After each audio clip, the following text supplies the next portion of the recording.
Move it. We're missing momentum. And the plane. Momentum? Just start walking faster. Our cabbie snoozed harder than CBD in your system. Sir, you can't scan the coffee. Then I'm not boarding.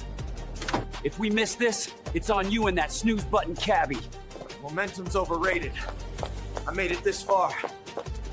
Told ya, momentum, baby. Nah, just caffeine. Finally, seatbelts, peanuts, and peace. You're not peaceful. You're loud. I'm testing the 5-minute kickstart routine. The only thing kicking is your battery life. Moderate drinking's harmless, right? Moderate? That's just thirsty talk. We're shaking harder than your snooze button. Momentum. Still overrated. Keith, Frankie, Tommy, what the hell are you guys doing? We are testing out in-flight Wi-Fi and calling you. What? In-flight Wi-Fi? We use the company credit card. My credit card? At least the good news is you guys are coming home. Are you working out? Push-ups? Yes, I'm doing push-ups.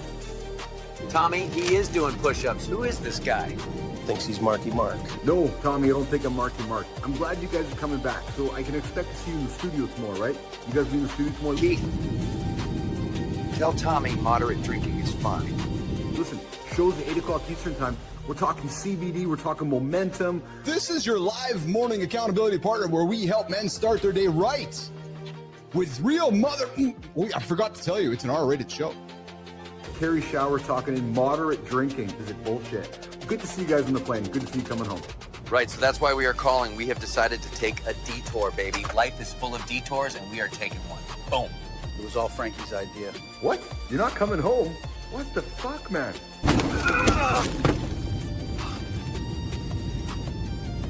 Hold on, Tommy. We lost Keith. Tommy? Frankie? You guys okay? I don't want to die. Frankie, I have a secret to tell you. Plus a bunch of other ridiculous topics that come up over the show. And appearances from the community, and of course, grok. Yay, I get a seat at the table.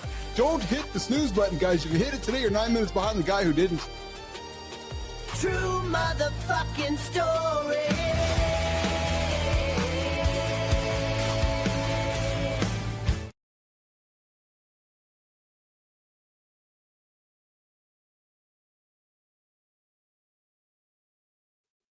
You don't need to wait for motivation to show up. Today, we're exposing the myth of momentum and showing you how to start moving before your brain even gets the memo. Coming up right now, Mornings in the Lab with Keith, John, Marty's here too, and all of our friends. Oh yeah, Grok too. Let's get after it, Melissa.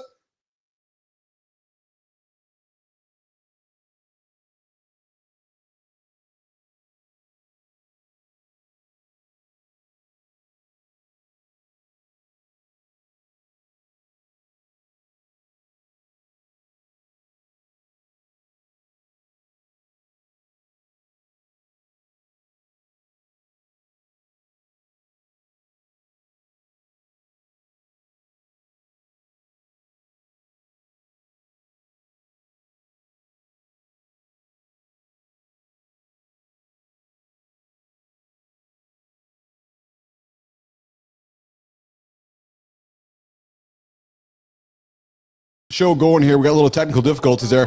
What's going on, everybody? Good morning. Good morning. Welcome. Mornings in the Lab with Keith, Johnny, and friends are getting after this morning on a Wednesday, baby. Yes. What is shaking? What is shaking? Little tech. See, Jimmy leaves, the whole show goes sideways. There you go. It's just so we all now know the value of producer Jimmy. Shaking Jimmy. Jimmy, how are you today? What's going on, everybody? Listen, let's get after it here. I'm going to get my notes in front of me here. We're going to get the show on the road. I see Marty patiently hanging out in the lab, getting after it. And here we go. All right, let's get after it right now, guys. If you've been waiting for that magical spark, you know the spark, you just sit there and go, I'm just waiting for the spark. It might be one day. Well, maybe it's someday. No, I'm going to do it tomorrow. I know a lot of guys walk up to Marty and say, yeah, I'm thinking about starting a fitness program. And Marty's like, yeah, okay, you want to get started today? He's like, no, I'm thinking about starting on Monday. Wow. Listen, if you've been waiting for that magical spark, to start your workout or finally write that pitch, you're already behind. And this episode is going to hand you the shortcut that actually works. But first, nation, let's do this. Good morning and welcome to Mornings in the Lab with Keith, Jon, and friends, your daily accountability partner, your morning routine, your live stream. Yes, the only live morning show where real talk collides with what is this? Is this like a Marty? Is this like a Donald Trump thing? I noticed that I noticed that I've been doing this often lately as well. What is this hand motion I make? Anyways, yes, this is the only live morning accountability show where real talk collides with inspirational content, entertaining conversation, and a whole lot of laughs. Listen, if you're watching on YouTube, smash the like button, subscribe, drop a comment, because we don't just talk at you. We are building a conversation, a global conversation with you guys. And gentlemen, remember, this is an R-rated show. It's not like you're going to the Disney theater and wondering if it's G, it's PG, it's R, it's X. Oh, are we going to put that back on the table today? Hey, if you guys were part of yesterday's show, you would have heard the big conversation about the Snoop Dogg controversy. We might revisit that a little bit later on today. So hey, either get the kids out of the room or tell them I'm going to fucking swear. Oh, Marty, I just did. Oh yeah, Grandpa. Why does Uncle Keith have to drop the F word?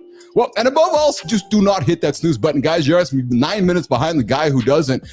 We're going to help you start your day right, guys, with laughter, insights, and daily accountability. Coming up in the loop here today, we're going to break down something most people think they know but never really do. CBD in your body. Yeah, everybody promises results in 30 days, 60 days, but what the hell? Timeline, no one's telling you we're going to cut through the hype of CBD. And then some current events that hit every corner of men's motivation and curiosity. Hey, Google had some big news yesterday. We're going to put it on the table. The Rock, we talked about him yesterday. Dwayne Johnson got a 15-minute, Marty, a 15-minute standing ovation yesterday after they wrapped up the Venice Film Festival, or debuted the movie, the AI stethoscope that can detect 3 heart conditions in less than 15 seconds, and the AI watchdog that just exposed some shady journals. We got news, we got mindset, we got conversation, and then an hour coming up at the bottom hour, we got center stage with a guest coming up here who's shaking up how executives and entrepreneurs think about health. Kari Schwear. She's got the courage to call it the moderate drinking as the gray area in holding a lot of men back. Coming up hour 2, we're going to tear straight into today's men event, the momentum myth. Why you don't need motivation to start. Forget the pep talk, vision boards. We're going to show you what actually works. Morning Loop Reloaded coming up. We're going to talk about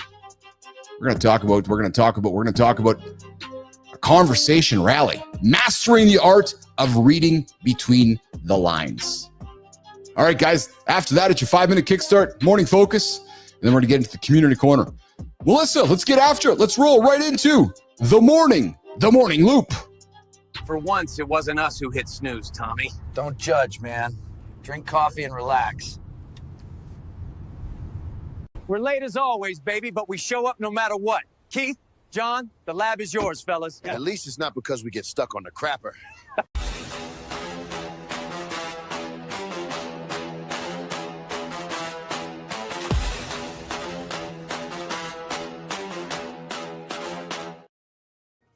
Good morning, nation. Good morning, nation. Good morning, comments. I see you guys all in the comments. Hey, listen, we got Melissa on the buttons today because Jimmy's off being a dad, as is a well-deserved rest. So we got our brother from everybody's mother. Oh, did I just say that? Matty Roof joining us in the comments. Kindness rising. Come everybody say hi to Matt in the comments. Matt's rocking and rolling down there. We got John Petrocelli, the bullshit professor. I love that Petro's here because we're talking with our guest today, and she's talking how moderate drinking's bullshit. Well, we actually have the professor of bullshit on the show here today, Dr. Jon Petrocelli, joining us in the comments. I love to see that too. And hopefully he's going to have some feedback. Good grok here as well. And you guys can join the live conversation right now in the comments. Vertical stream is happening. The Mornings in the Lab community is getting after it. Or 431-300-3005. You can join the live call. Melissa, let's bring Marty up on the screen. I got the horizontal, Melissa. You look after vertical. I got Marty up here. And let's bring him up here to shake and rock and roll. What is going on, Mr. Christopher Martin? Oh, I got you no audio. We get Marty sorting his audio out. Can you hear me? I can hear you now. Can you hear me? All right, sorry about that. What's up, man? How are you, pal? I'm A1 since day one. How are you? A1 since day one, eh? I'm good, buddy. I'm good. My I'm having a good morning. A little good walk this morning. I had a good little.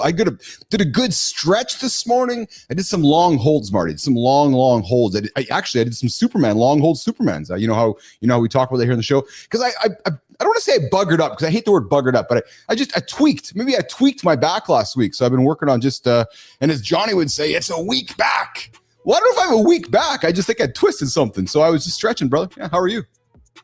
I'm good, man. I had an okay stretch today. Why yeah, just okay? You know what, man? I was dragging today. Oh yeah. Hey, but you showed up. I did show up, but I was definitely dragging, man. It took me a little longer to get out of bed. But I want to go there.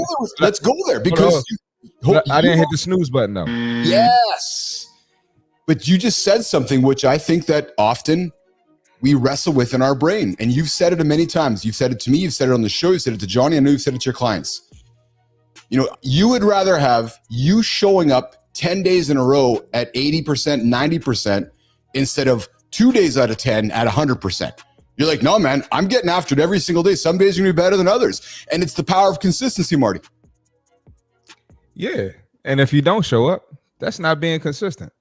Yes. And a lot of times you lose your progress. You got to start over. Yes, well, that's true. Yeah, absolutely. Yeah, absolutely. Don't look at it like that, but that's just the way it is. Yeah. So, hey, let's resume our chat yesterday. What we had with let's resume a little chat we had about the Snoop Dogg yesterday. He, I see Marlon Wayans was in the news about that conversation and just addressing the topic around, you know, should Disney be having those shows in the theaters? And Marlon was like, I'm tired of defending Snoop, man. And he's like, this is just real life. And it's hard to argue with that comment, Marty. It's hard to argue that. And I know that we had a great chat yesterday and it's hard to argue that there's real life there. And sometimes we get put into situations where we have to answer questions from our kids that we don't want to have to answer. Well, the thing is, if the world is transitioning into that area, at least now we know. Yeah, well, there you go.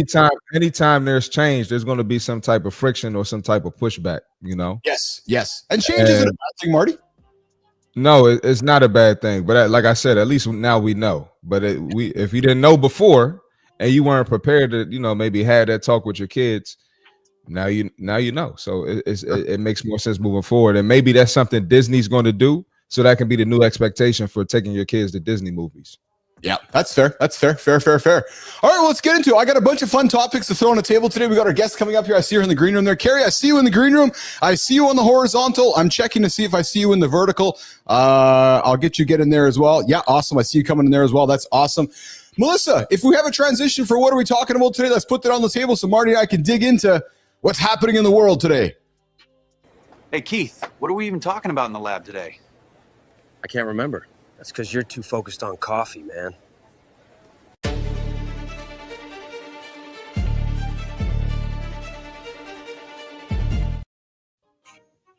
Marty. Well, listen, I got a few things thrown on the table here today. Now, this is one that you know, it affects all of us, but doesn't affect all of us. So I'll kind of say both sides of it.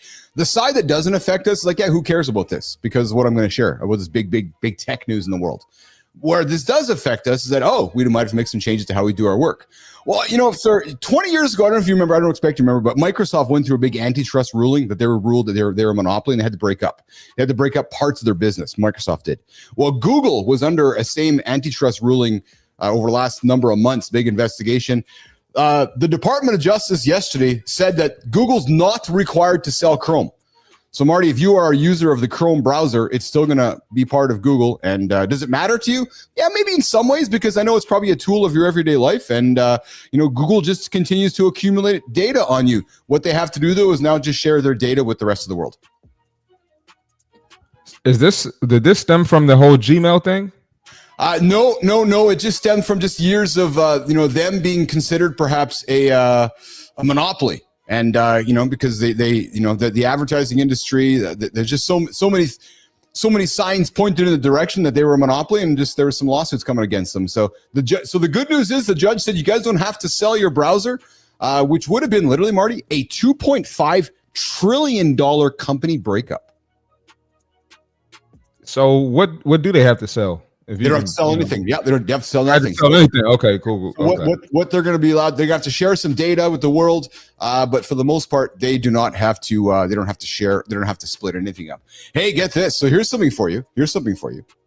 And this is kind of a no-brainer for me when I heard about this one. There's an AI stethoscope that detects heart conditions in 15 seconds now, and that seems to make sense. You think about it, right? Like you put what's a doctor do? He listens to your heart and then he makes a decision based on what he hears. Well, if AI can hear it better than the human, why wouldn't we use that? I mean, it's all about efficiency, you know, Right? getting stuff done quickly. Yes. But is this going to affect jobs, or is this going to enhance jobs? Well, so I don't know how much it's going to affect jobs. I think that for the most part, it's going to help doctors provide results quicker.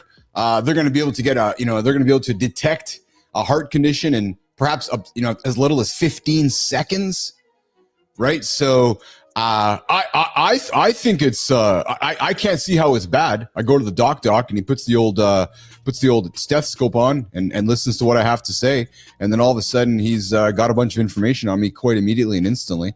I tell you, AI is going to change the world of medical. The medical profession, man. Are the big back doctors going to use it on themselves? All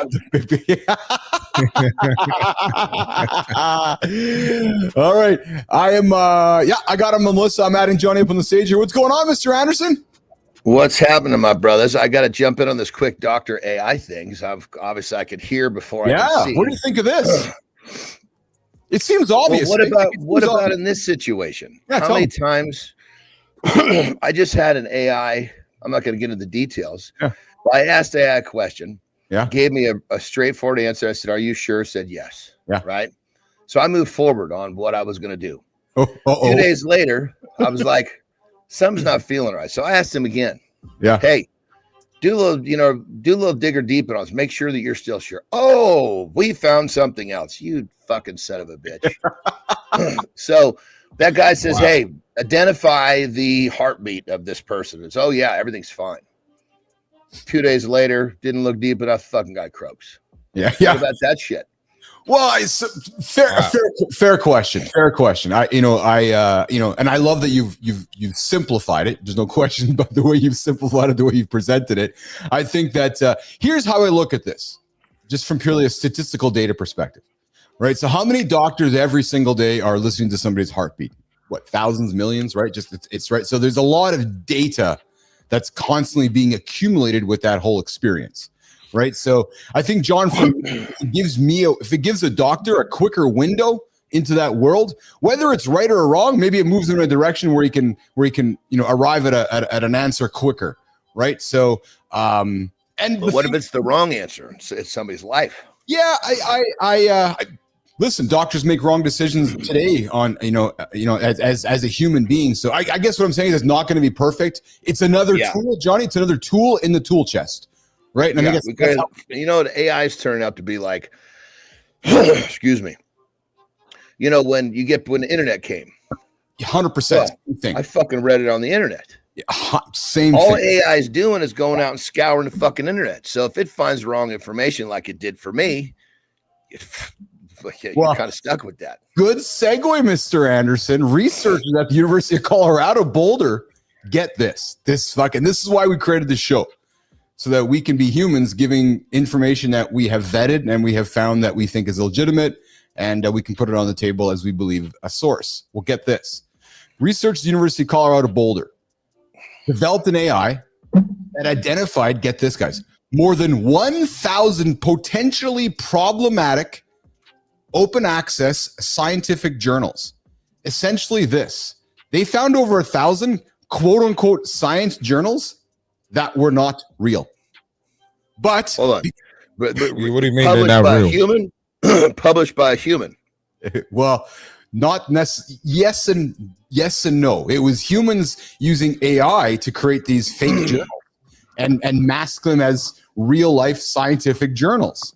So they found over 1,000 of them that and then Johnny, and they would charge you for them. So John's like, okay, I need to go and read this science journal, pay for it. All of it fake. Yeah. I mean, I'll be a little more.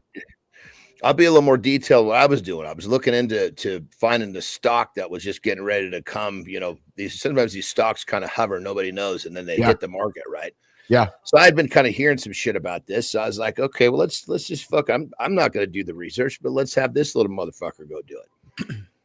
Well, look what happened. Yeah. Little motherfucker was very sure until all of a sudden fucking there was enough information on the net where he wasn't very sure. Here's what's clear to me. Here's what's clear to me more than ever, actually. And it's this idea that you know, and it's funny because we experienced it at our house last night. Lauren was made some protein cookies a couple days ago, and you know, she made the cookies, and they were awesome, but they looked nothing like the picture. And she's frustrated. She's like, "What the fuck, man?" They never do, bro. It's like the hit. You know. So go ahead. Sorry. They take a picture of some real cookies. But what it was more so along the lines of, I don't know what's real, what's not real, what's fake, what's generated by AI, and it just goes back to why you can see this idea of many big communities forming around the world. Right? We got 5,000 people in our community right now. In the Mornings Live, just under 5,000 people. Right? When we keep saying we're going to go and vet information, and we're almost, we're like the editors of information. We're like the vetting of information. So you can see because if Lauren, if you use this example, where okay, well, this is the picture of the cookie. We take it. She's like, okay, well, I trust that community. I know that's what it's going to look like and what's going to taste like. You can just see how the world's pivoting in that direction because everybody wants to make a buck on fake shit. Right? So that's how it works.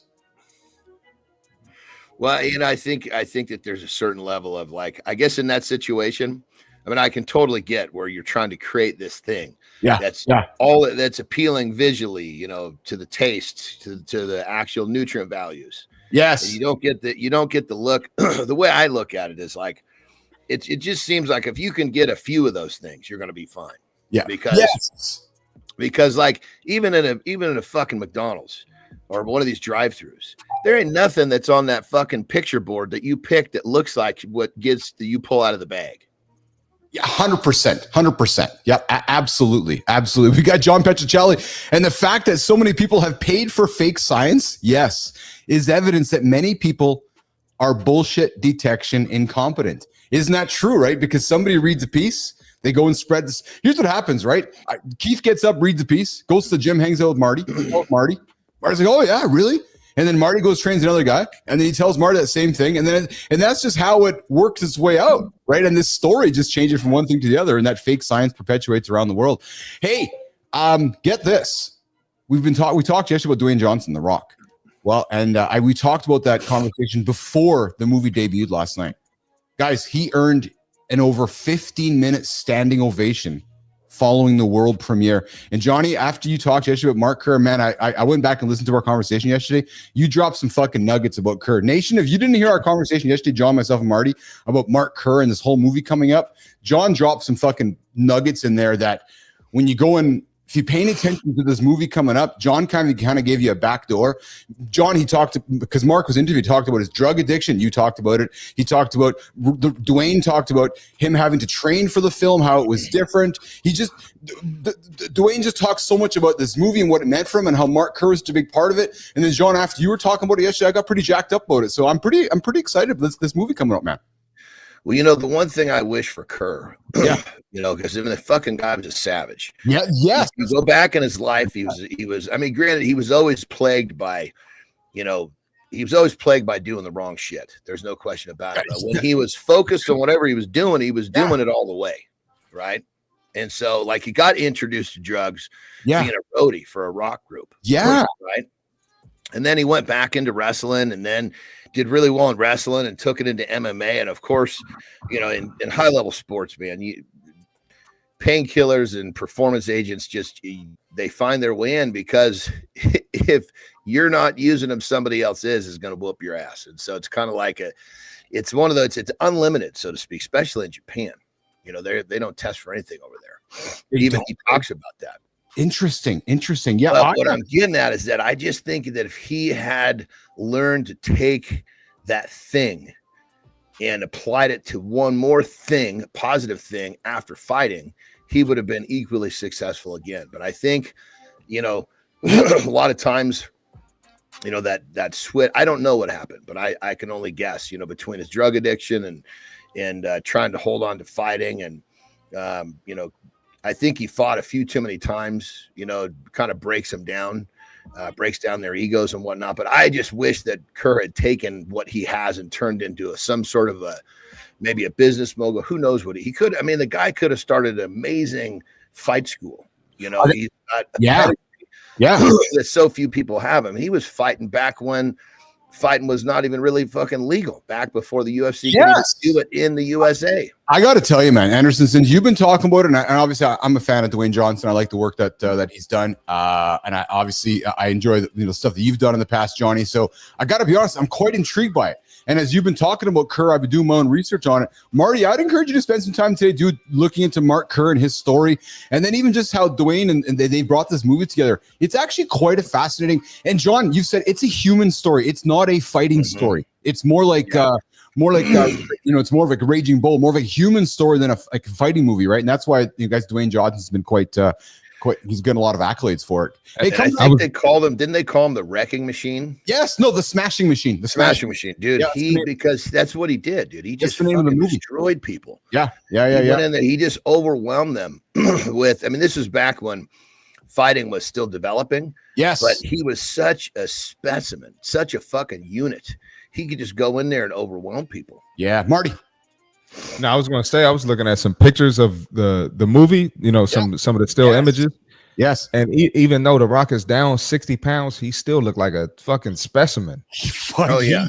Yeah. He doesn't look that much different, Well, the way he was dressed in that picture, he was trying to, he was trying to make himself look like he was on chemotherapy. Yeah, you're absolutely right, John. You're absolutely right. But Marty, there was no flash in his get up when normally he's flashy as a motherfucker. Yeah. Well, and what it was too is that his physique is different, Marty. Like if you look at his physique, right, in the movie, like and John called it, like Kerr's physique is different looking as an MMA guy, and The Rock, went to work on getting that physique. Good morning, everybody. You're hanging out with Keith, John, and Marty here on Mornings Live with Keith and John. Coming up in a few moments, we got somebody who's going to talk about who says moderate drinking, Petrocelli, ears up, is bullshit, and how she's helping executives break free from gray area drinking. I'm really curious to hear about this moderate drinking conversation. And Kari, just a heads up, man, we actually have the professor of bullshit in our community. He wakes up every single day tossing out bullshit, and he teaches everything about it. So John Petrocelli is listening in. So be careful what you say, because you might have a professor who's talking about bullshit. Anyways, we got Kari. The first thing he does, he goes and gets his sweat on. He does. He absolutely does. Good morning, Lady Drew. Good morning. And we got Maddie Roof, guys, in the comments here today. We got producer Jimmy out doing the family thing. Melissa's on the buttons. We got Matt in the comments. So come say hi to Matt. And if you didn't say hi to Matt this morning at 7:30 Eastern time, you missed a great show at 7:30 Eastern time. Kindness Rising with Matt Roof, who gets up and gets after it, getting you guys up and out of bed every single day. All right, Melissa, shall we do a center stage transition to bring in our guests this morning?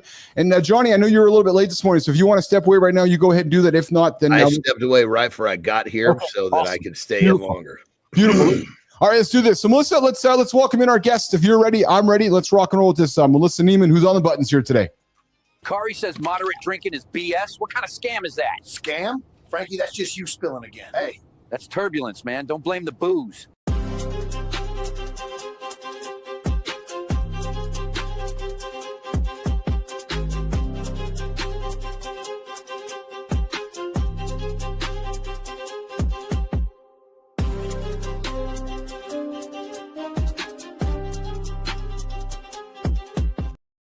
All right, guys, picture this. You're cruising at 130 miles per hour in a Porsche pace car, living the high life, successful on paper, but secretly you are drowning at a glass of wine. That turned into 4 every single night. That was Kari Schwear's reality before she woke up one day and decided this: I'm done living in the gray. Today, we're joined by Kari Schwear, the executive life coach, has become the secret weapon for business owners and leaders who look successful on the outside, as handsome as Keith, John, and Marty are, but are secretly stuck in what she calls the gray area. After spending years in the fast lane, Kari made a life-changing decision to break free from alcohol without hitting rock bottom. 9 years later, she's helped hundreds of high-achieving men, yes, mostly men, which is why she belongs here today, stop lying to themselves. She's a 2-time best-selling author, breathwork facilitator, and the founder of Grey Tonic. Melissa, let's bring her up. Let's bring her into the lab this morning. Kari Schwear. Good morning, everyone. Hello. Good, how are you? Good morning. So good. Keith, I have to laugh the way you said my name. This is so great. I got to tell you the story really quick. So it's Kari Schwear. Okay, thank you. Do you remember back in, well, this will tell me how old you guys are, in the late 1980s, and there was, on VH1, there was a VJ named Kari Schwear. Do you remember her? I do. Okay. Well, when she came, like, famous or whatever, yeah, VH1, everybody started calling me Kari. And I'm like, oh my gosh, it's Kari. But whatever, I went with it. And my husband started calling me that. And then my mom is from Boston. And still to this day, I've been married 36 years. She still cannot pronounce my last name. She says Schwa. I'm like, Mom, it's not Schwa, it's Schwear. She's like, that's what I'm saying, Schwa. And I'm like, a joke in my closest friends, and now everybody that's watching the show will know my secret, that when you really want to be my good friend, you call me Kari Schwear. So you actually said that, and I busted out laughing. Awesome. Okay, so what is your name? Is it Kari Schwear or Kari Schwear? It's Kari Schwear, but my good friends call me Kari. Kari Schwear is joining us here today, all the way from where, Kari? I'm in Richmond, Virginia. Oh, yeah. I've been to that racetrack. Great racetrack. Yeah, it's all right. Yeah. Yeah. Richmond, Virginia. Racetrack in Virginia, though, which is Virginia International Raceway. That's more my speed. Okay, there you go. We're talking racing. Oh, yeah. I'm a car girl through and through. I grew up with Porsche. I work for Porsche. I think it's the best brand out there, and they're one hell of a car. So that's awesome. Kari, meet John. Kari, meet Marty, my two hosts on the show here. Yeah. Hi, Marty. What's going on, Kari? How you doing? I'm great. Thanks. Good to have you here. John's a Porsche fan too. Who is? John. Well, actually, my wife is, so I just kind of joined the party. Oh, good for you. You're a smart man. Happy wife is a happy life, right? Yes. So Kari, 130 miles per hour in a Porsche. Oh yeah, that was a VH1. That's pretty easy to do if you got a Porsche. Very easily, but not on this particular track. And that was on the back. Oh, you're on a track. Oh, look out. Of course, yeah. And yeah, go ahead. Take us to that moment. So you're doing this. You're driving the car. You're having a good old time. But there was something going on in your skull. There was something going on in your brain that maybe it was fun and exciting, but deep down it was the wrong thing. Here's, and I'm being serious. Were you drinking the night before? Did you have a couple drinks the night before? Was it a fun day? No, I'm not suggesting you were driving and drinking. That's not at all. It's not what I'm suggesting at all. I'm just wondering, like, when you were going through this moment, were you kind of like having that, this is just enough. Like, this is wrong. Yeah. So for me and most of my clients that I've worked with, and I hear this repeatedly over and over again, it is about a 2-year period where you're in this contemplation stage. Contemplation moving into contemplation, where it's in the distance. It's out here. Like, I think I'm drinking too much. Why did I do that again last night? And I was very much. That's the worst. That's the worst right there. God damn it. Why did I do it again? Yes. And I was very much of a gray area drinker, which a lot of people fall into this category. About 75 million Americans, this was according to a study done 3 years ago with Psychology Today, estimated 75 million Americans identified as a gray area drinker. But you know what? That's for people who even know what the term means. I think it's more than that. Although a recent study just came out that only 54% of the population of America are drinking. That means that has declined significantly over the years. So more people are jumping on this bandwagon of it is a superpower to be alcohol free. And, I know that ruffles some feathers because trust me, I used to love my wine. My husband loved this bourbon. Neither one of us drink anymore. However, when alcohol starts to bite you in areas of your life, you know, your energy, your clarity, your purpose, your true desire, you know, it's affecting your sleep. I mean, hormones, especially for guys, right? We're trying to be it all the time, and it becomes exhausting. So when you start to wake up and have these internal feelings over and over and over and over again, and that little voice won't shut up, that's when you need to do something. So for me, it was a 2-year period before I was like, you know what? I need to start getting serious about this. I totally agree with everything you're saying. Just so you know, I'm not a drinker either.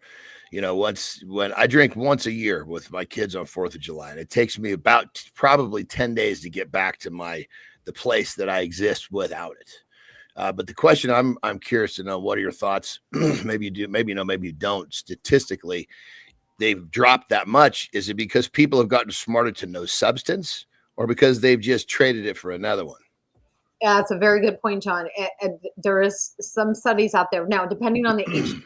You know, the age group that I'm in and that I work with is in the 50s, you know, 50s, 60s, late 40s, that sort of thing. But the younger generation, yes, they are trading alcohol for marijuana or other substances that will help them relax.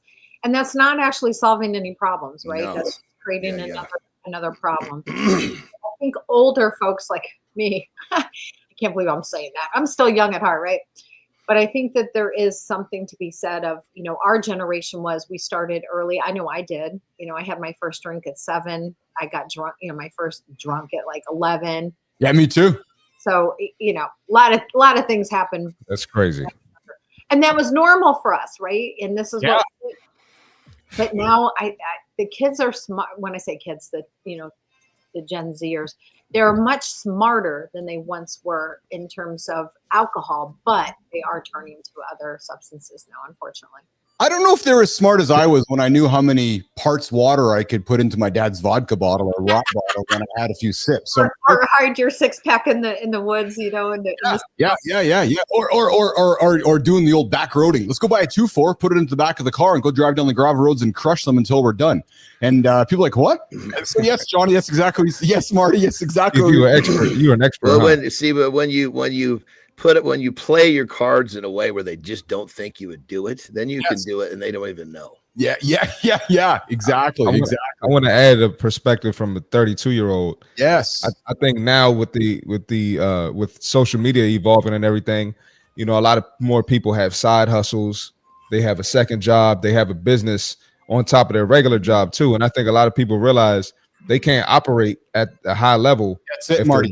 They're drunk all the time. You know, if you're getting drunk every weekend. So at least in my group, my peers, that's probably a reason why drinking is down as well. Yes. Good morning, everybody in the comments. I see you guys out there today. We're hanging out with Kari Schwear. Kari Schwear, Kari, whatever you guys want to call her. Her mom doesn't even know her name, so her mother-in-law. So we're calling Kari Schwear this morning on Mornings. That Boston accent is crazy. It is. It's awesome. I see you, Enzo. I see you, 3R. If you guys got questions for Kari, I'd love to see them in the comments. What's going on in Sullivan? What's going on in B-Drive? What's going on in Spartacus? Hey, Kari, talk about your Decide model. You have this model, and I was quite intrigued by it. It's called Decide, D-E-C-I-D-E. Would you mind breaking that down for us? And when you look at that D, what's that first D that trips most people up? Well, it's not actually the first D is the easiest. It's having a desire. It's wanting to make a change in your life, and desire is the catalyst of all change. We got to start with that. However, if there's any resistance to that desire, which, you know, is all the excuses, the stories, the background, all the things we can't even. The influences. Yes. So the D is the desire. Having desire is truly an innate thing. I think we all have a desire to be healthy, to look good, to feel good. Yes. I work out with a trainer 4 days a week because part of that is I have a strong desire to live the rest of my life as healthy as I possibly can with as much cognitive ability that I can. So that's my strong desire, why I do the things that I choose to do. So having that desire is the first step. And it can, you know, if you have resistance, you might as well just stop right there because we gotta figure out what that resistance is. Hey, can I sneak in real quick? You're the perfect person to put the stamp on this. people say, well, why is alcohol bad? Right? What is it, especially in the fitness? Is it going to hurt my progress? And my answer is this: alcohol is poison. So your body's going to worry about getting rid of the poison before it worries about reaching the goal. So can you just expand that a little bit? Because people, I think they hear that and they just don't believe it. Well, why is poison? Why is that okay? Why is it a part of our society? Well, look at all this shit that's poison. But I think if people can understand that, it may be easier to realize. Right. I just read an article about this. It's so funny because like intuitively I know this. I think a lot of people do, but it is a toxin. It takes our body. It wants to break down those toxins first, and it depletes us of the that we're working so hard for. So even if you're doing all the things, you're taking the supplements, you're doing the creatine every day, you're, doing your pre-workout, you're crushing it at the gym, and then you fall apart when you're out on the weekend. I mean, having, like a couple slices of pizza, not a big deal. Have a couple drinks with that pizza, it is a big deal, right? Your body is fighting to break all that down, and it's depleting you of what you're actually working so hard for. So you're actually spinning yourself on the treadmill, not literally, but figuratively, for nothing. So when you remove the alcohol, it's amazing to see how many gains are actually made at that point, because your body doesn't have to fight so hard to burn and get rid of the toxin when it can focus on the mechanical part of that's going to actually build you that muscle and that strength. So there's so many studies out on this that you can look it up. I mean, we all know this. Intuitively, we know there is no amount of alcohol that is considered healthy.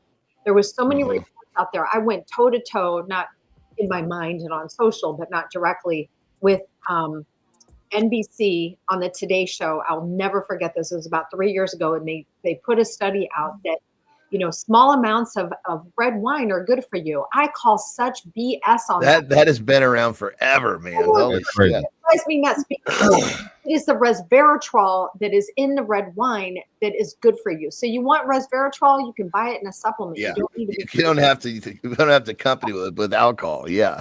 We can make up any kind of story you want, but it's just that it's a story. So. Well, on that level, usually that'll get them thinking, and then I'll say, look, you drink on a regular basis, and that's your choice, but you don't know how bad you feel until you finally feel good. It's going to take 2 weeks. Yes. It's like the veil's been lifted, and this is what I try to tell people. It's like driving in fog. Do you agree with the 2 weeks? Because 2 weeks is the marker I give them. If you go 2 weeks without, you're going to start finding clarity you didn't have. Even in 2-3 days, you get but a week maybe, but 2 weeks, you're going to find clarity you haven't experienced before because you've been drinking regularly for years. Oh yeah. Once you experience that, good possibility you may not want to go back. So do you want to test this? Yes, I love that. 2 weeks is a good time frame to start experiencing that, like all the good things.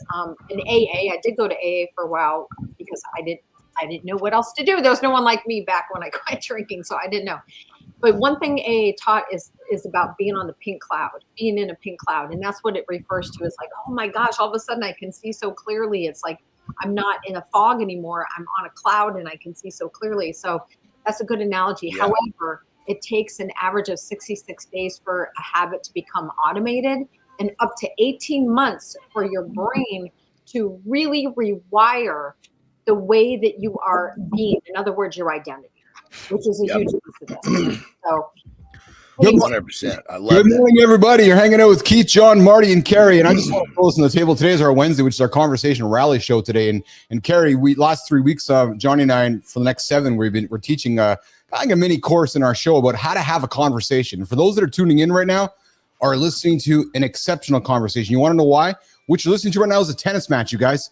John's talking. He's throwing the ball over to Kari. Kari's talking, throwing it to Marty. And this is how an entertaining conversation works, you guys. So tune into the show a little bit later on. We're going to teach you guys on how to read between the lines.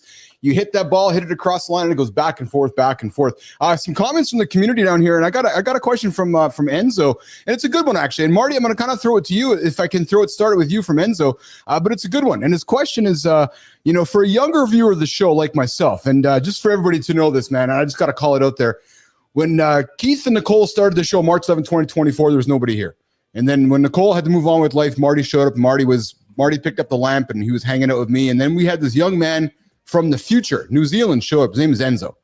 And Enzo has been one of the first viewers with us from day one. And now we get 5,000 people in our community, 30,000 people showing up to the show every single month.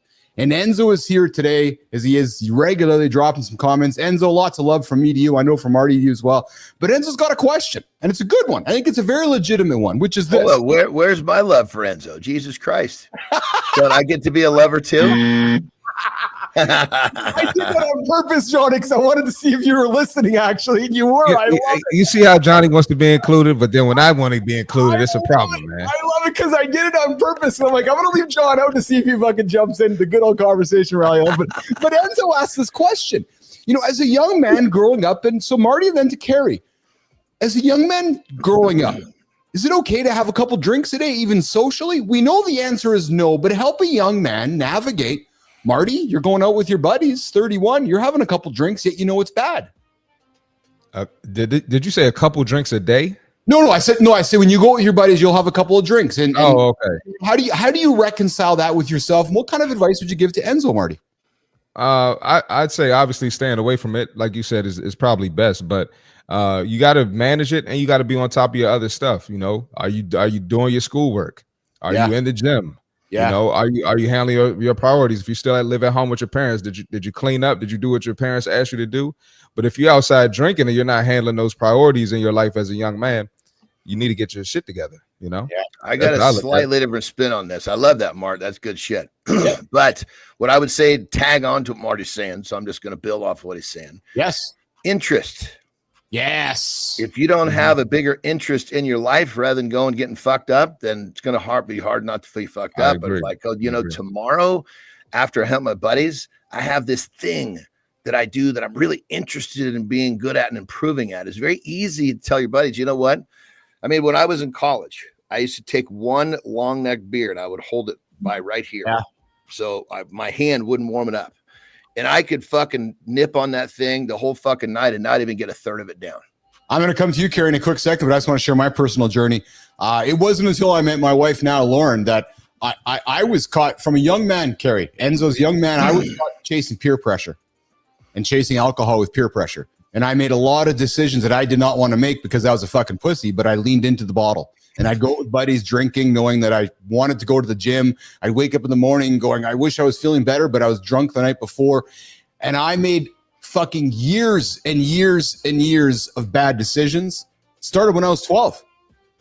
And it wasn't until 7 or 8 years ago where I was like, okay, enough's enough. And so Enzo, I guess if I can offer something on the table before we go to Kari, if you can prevent it from day one, just don't even go there. Just go and fucking don't go there. Have some soda, have some water, have some cannabis. Just don't go to the alcohol side of things. Kari, because Kari, you're on the cannabis show here. You got the cannabis connoisseur here. But Kari, talk about what kind of advice would you give to Enzo? Listen, everything in life is about choices. It's all about choices. And being in a gray area, by the way, is a choice. If there's one message I want for every viewer or listener to take away from today's conversation, is it is a choice to be in a gray area, which is such a beautiful thing, right? Oh, yes. Because when you no longer have a choice, then it's a different story. It's too late. You've hit rock bottom. You have multiple issues in life. Don't let it get there, which is why I can't. The DECIDE model, it just so happened that everything fall into place with the acronym, but it is about you deciding on a daily basis what you want to do. And that's what I thought your first D was going to be, was decision. No, it's having the desire. I'll go through it really quick because I know we'll be running out of time here. But the E, because this is so important. If you can write this down. Please. Yeah. The D, desire, we talked about it. E, exploring your why. Why do you want to do this? Why is this change so important to you? And you got to go deep on this because it is your guiding north, whatever that why is. A lot of times for me and my clients, it was being a good role model for my kids to live a long, healthy life. My dad has Alzheimer's right now. I'm doing everything I can to prevent that from happening for me, right? So that's my why. You got to know what your why is because you're going to be leaning on it every single time you get tempted or knocked off and you're that you just want to go drink. Your why is going to be your anchors, and it's going to be your guiding north. So explore your why.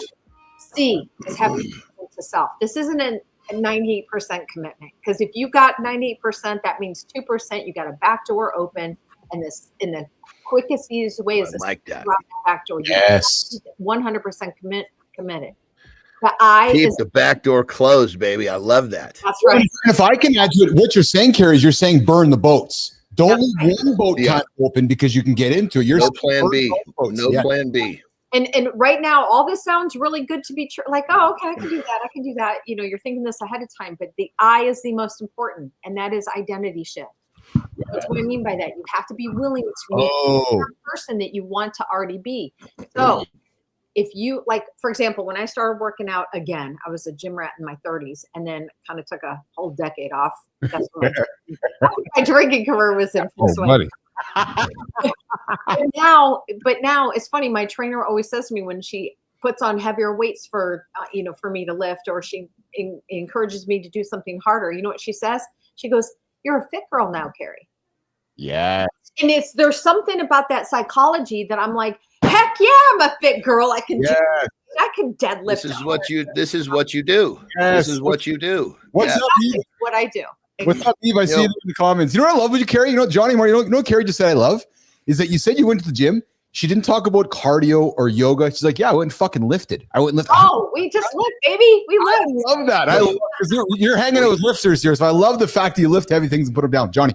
Yeah. Kari, you know, one of the things that I really kind of I work with my clients and I hold this to myself, especially my own development early on, is they say a habit can start in 21 days, but you know, that's bullshit. That knocks off real quick. So habit turns into part of your lifestyle. Lifestyle will turn into a state of mind. And once it's a state of mind, it becomes who you are. And that's your identity. It's your standard. We don't get our goals. We get our standards. Standard. That's it. Yeah. It becomes your, and we have levels, right? So it's like you keep coming up levels. Like, you know, obviously you lift, John, right? I mean, it's very apparent. But you get to a point of like lifting, even with the amount of weight, and to challenge yourself, you got to raise that weight. So it's this constant new level. Let me finish this out. D, the second D in decide is daily habits. Okay, duh. We all knew that was coming. We have to align our identity with the habits that we need to continue to be there. Yes. So that means, you know, whatever that looks like for you. That means, you know, obviously avoiding certain situations. It means eating healthy. It means getting good amounts of sleep. All the things we know we need to do. We can go on for days about the daily habits. The last E is executing every single day with effort. Effort is a key word here, because listen, there might be days that you're just like, I can't even muster to get myself out of bed. I just recovered from the flu and COVID last week. And I will tell you, I was like, dang it. I'm like, but every day I was like, I got to do something. I got up, I at least took the dogs for a walk, or I, you know, stretched, or I did something. It was effort. I was continuing my plan every single day with effort. So that is the decide model. It works. It is not something that we go through lickety split. It is a process that I take my clients through, and I invite the listeners, write it all down, practice this, let it become your guiding north for you, and it will be able to make some significant changes in your life. Hanging out with Kari Schwear. She's an executive life coach for business owners, founder of Great Tonic, and a 2-time best-selling author, joining us from Virginia this morning. Kari, I got a deep question for you. So one of the social bonds that many men enjoy doing is having drinks. And going out watching sports, playing sports, having drinks, hanging out with the buddies, golf, and drinking is the thread. Yeah. When we put the drinking aside, our friendships start to dissipate and loneliness starts to creep in. Talk to the men, Kari. Talk to those talk about the conversations you've had with many men that are like, oh man, if I stop this, Kari, I'm not going to have any friends left. What am I going to do? This is part of my life, Kari Schwear. 120%. This is the number one fear and objective for most people. It was for me. Yeah. I still remember I still have a little notebook, and I remember when I was really questioning my drinking, I was getting really close to making that decision. I wrote down pros and cons of reasons to keep drinking and reasons to stop drinking. Yeah. The reasons to keep drinking, you would laugh. It was like, I love being with my friends. It's so much fun. Everything was fun and friends. And on the reasons to quit drinking, it was like all this heavy, important life stuff, right? It was so apparent. But this is the number one fear for most people. And guys, listen, they're not any. When it comes to alcohol, we're all the same, right? However, for men, it is an opportunity to be a leader. And I will tell you, the most powerful person in a room, of course, is one who listens more and also holds the most power and control. And that means when you're sober and you're free of any substances, you have the most power of anybody. And so my invitation for guys is, when you make that decision, when you decide that you are going to leave alcohol behind and you're going to drink non-alcoholic beer or something else, or just club soda and cranberry, whatever, right? It doesn't matter. When you make that decision, you're holding the power. You're holding the key to true success of being a man and being in control and being a leader. For me, I work on leadership. I want everyone to feel like they're a leader and they're leading. And so when you are confident, you are control and clear-minded, you have the opportunity to do that. And we know what I found too, again, with all my clients and myself, when you start sharing with people like, oh yeah, hey man, I'm good for now. I'll just, I'm good for now for this. People tend to back off. They don't ask any questions. But if they persist and they finally like, hey dude, I've noticed you haven't been drinking much. Like, what's up? It's, oh, you know what? I decided that I'm taking a break. I'm finding that, wow, I got so much energy and clarity. I'm sleeping better. It's amazing. Just taking a break from alcohol, how amazing I feel. That starts a conversation. Then the other guy might go, you know what? I've been feeling like shit too. I think I might have to try that myself. You become the catalyst for other people. You're giving them permission. So be the leader. If this is something on your mind, stand up. Kari, there's a lot of men watching right now who are probably thinking, I don't have a problem. No, I don't. I just want to unwind. I just want to have a drink and unwind with my buddies. So what is one simple test that a man listening to our show live right now or on demand can do this upcoming weekend or even this evening, that they can ask themselves whether they are in the gray area, and maybe invite them to consider doing something that they can try, Kari, without anyone knowing? Oh yeah, absolutely. Listen, here's the best part. You already know. You already know if alcohol is an issue for you and it's showing up in some negative way in your life. You don't need any tip from me well, I'm going to give you a tip, but you don't need me to tell you if you think it's a problem. If you think it's a problem, it's a problem. Simple. If you're waking up the next day going, damn it, why did I do that last night? Oh, I feel like crap. Is it really affecting you? You don't need me to tell you it's a problem. You already know it's a problem. Yeah. So, number one, okay, so get freaking honest with yourself. This is one thing this is day one for me, is like, listen, we're going to cut the crap out. We're going to get to facts. Yeah. I work off facts, not feelings. We're going to hit the facts first in your life, in every area of your life. How's this affecting your health, your marriage, your sleep, your business, your connection with something bigger than yourself, right? How is this affecting you? Yeah. Get serious. So that's the first thing. But if you want to, listen, you can test yourself all you want. You can go, I'm not going to drink this weekend, and you could be successful. And you're like, see, I made it last weekend. We're going to drink this weekend. We've played all those games. We've tried the 30-day challenges. We've gone a weekend. We've done dry Januaries. We've done sober Octobers. We've done all these things, right? Got it. Did it work long-term? Why not? That's the question you want to ask. What is it that I'm really picking up the alcohol for? What am I escaping from? What am I chilling out from? What's that? Because that, my friend, is the real answer. Yeah. That's real work that I do. I don't help people like just stop drinking. I'm to the crux of what is going on in their life. And listen, we all have issues. We all have some sort of crap that we're dealing with on a day-to-day basis. We all do. Nobody's perfect. Marty, Johnny, it's how we regulate. Marty, Johnny, closing comments for Kari before we walk her out of here. Yeah, I think, man, it's good shit. And anybody listening that I know we had talked, somebody had said, your friends and blah, blah, blah, blah, blah, all within I think we all talk friends within drinking. Well, here's the thing. You stop drinking and you're going to find out who your friends are. It's like a fucking filter. Amen to that. Lauren, so Marty, go ahead, Marty, please. Yeah, real quick. When you talked about, you wrote down the pros and the cons of drinking, it just made me think that, you're going to lose friends, but isolation is normal. and it's definitely normal when you're trying to elevate, when you're trying to get better. So that's a sign that you're headed in the right direction. Like so that. Who you surround yourself with is who you're going to become, right? Yeah. Well, and Lauren's coming because when you're under the influence with your friends in social settings, you'll learn quickly who your quality friends are, and you're going to have quality conversations versus surface talk. So to John's point, right, you know, your friends that you're drinking with, they're going to have a certain level of conversation. We put those drinks away, and John sits down and has a conversation. What's in common now? Exactly correct. Kari, where can folks connect with you, find you, engage with you, hire you, and work with you? Kari Schwear. Yeah, the best place is on LinkedIn. I do my website, greytonic.com. But honestly, if you find me on LinkedIn, just put it, send me a message. I am so approachable. Just send me a message and say, hey, I heard you on Keith's show. I want to have a conversation. By all means, do it, and I'm the only Kari Schwear on social media and LinkedIn. So I'm really easy to find. Awesome. Kari, thanks for hanging out with us today. Thoroughly enjoyed the conversation. You dropped nugget after nugget. And I'll tell you something, what I really enjoyed about our conversation with you today is that it was very accessible. I think anybody listening to our conversation, and I can just tell by the comments, very inviting. And this touches everyone. It does.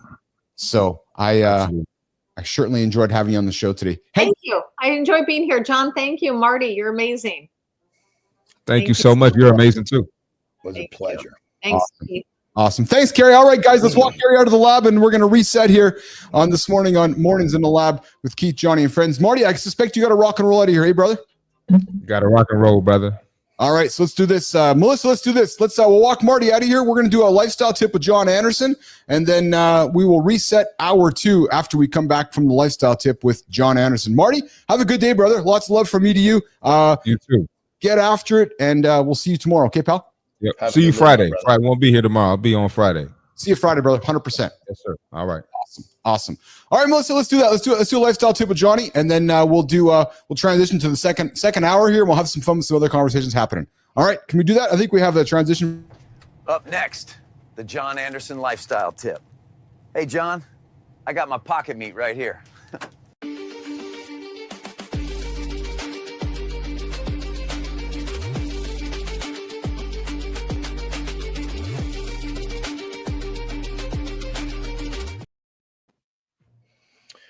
All right, we've been talking about drinking this morning on the show, but let's categorize drinking into a habit that's not serving you. And we all have habits, and many of us have more bad habits than good habits, such as possibly drinking, or maybe it's overeating, or maybe it's hitting the snooze button, or the list goes on. So here's the tip. If you're looking to take your life to the next step, the next level, try not to be that person that says, oh, I'm going to do all this extra shit. Be the guy that says, okay, let's look at these bad habits and let's figure out which one is holding me back the most, and just remove one. You remove one bad habit from your daily rhythm, and you will be quite happy with how fast your life will start to go forward. Now, if drinking is one of those things, if you drink on a daily basis, even if it's just 1 or 2, you're going to need about 2 weeks for that clarity to come about. Because if you're drinking daily, you just don't know how bad you feel until you feel good. So keep in mind, drinking is one of potentially many bad habits. Just remove one and watch your life move forward.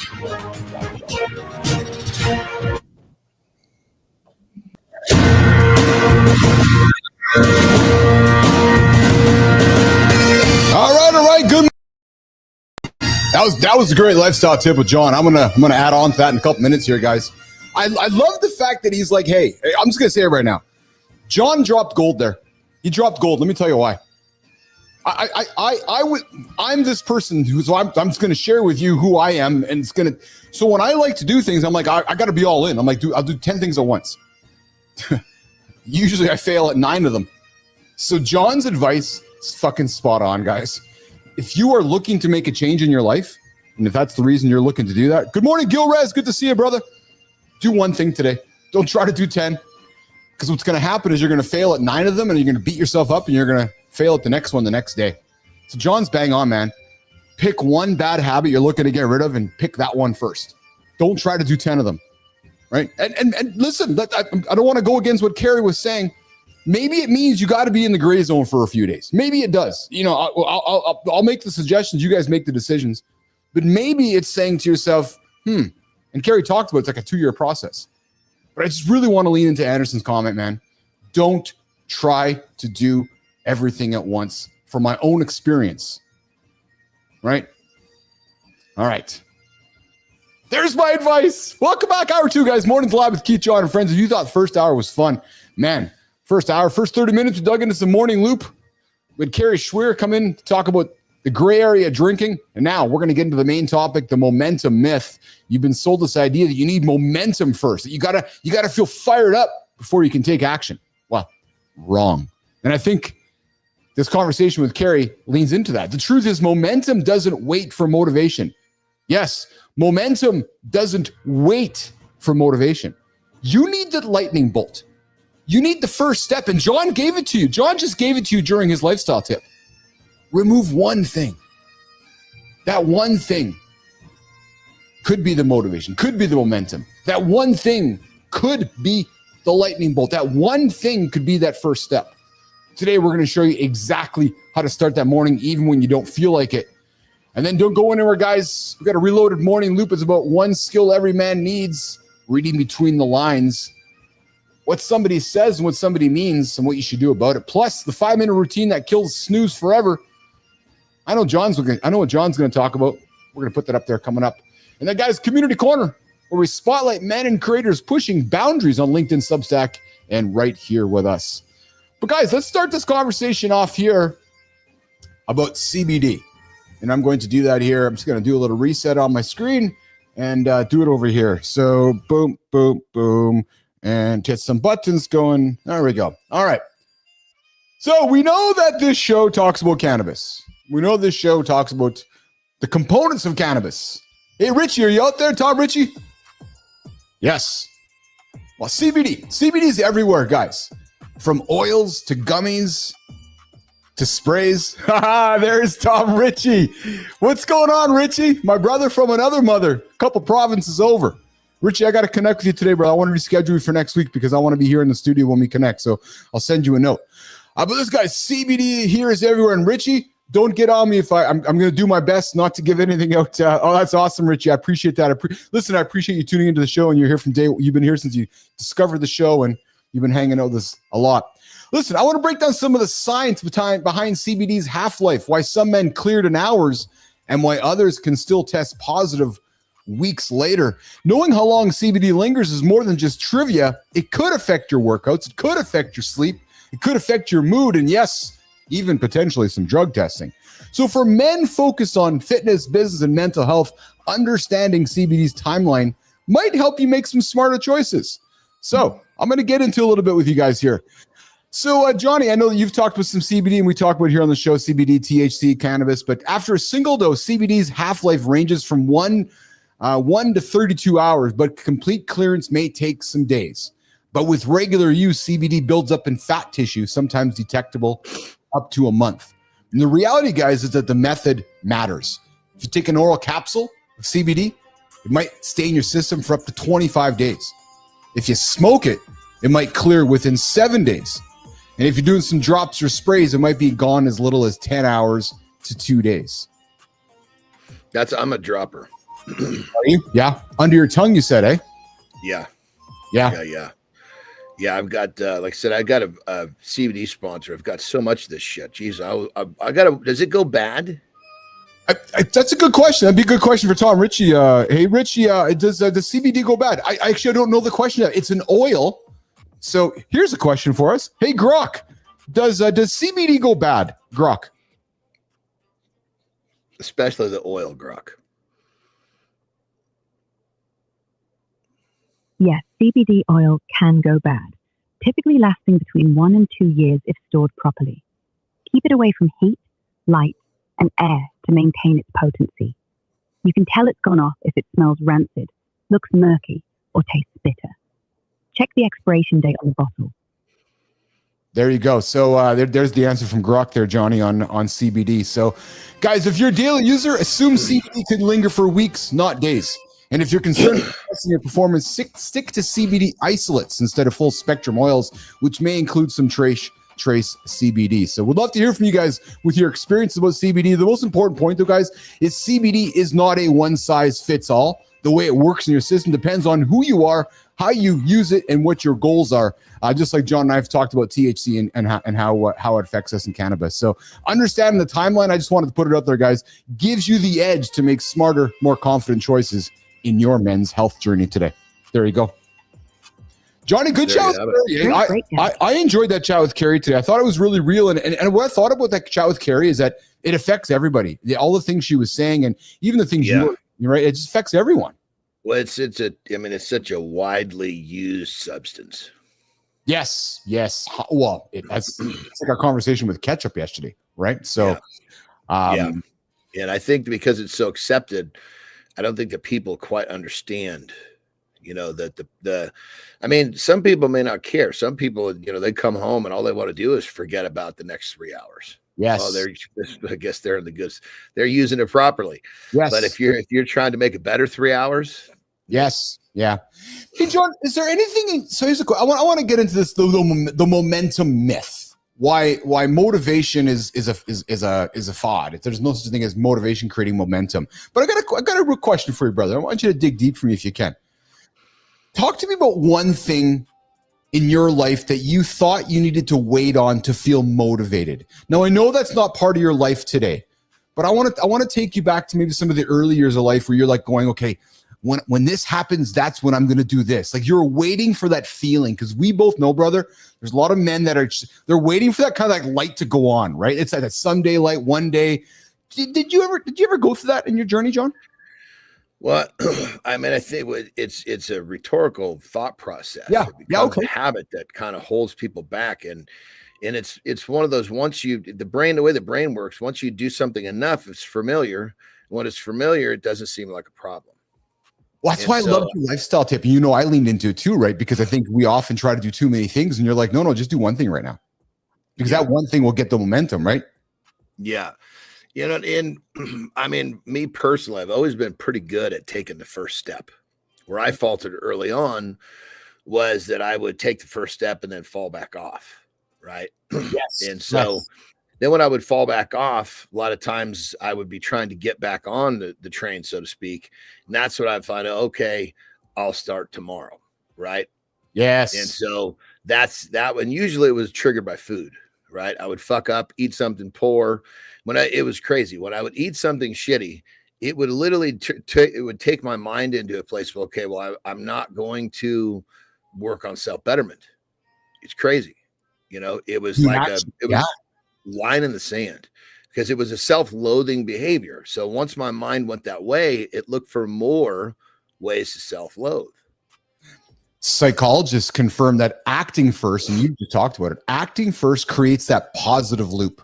So if we can find a way to act, to create that action, it puts it creates that dopamine, that progress hit in your brain, which then creates that motivation, which then creates more action. I think what happens, John, is we have to recognize that if you fail, it's okay to begin again and try again, right? It's that feeling of, fuck, I hit the fridge last night, or shit, I drank last night. It's okay.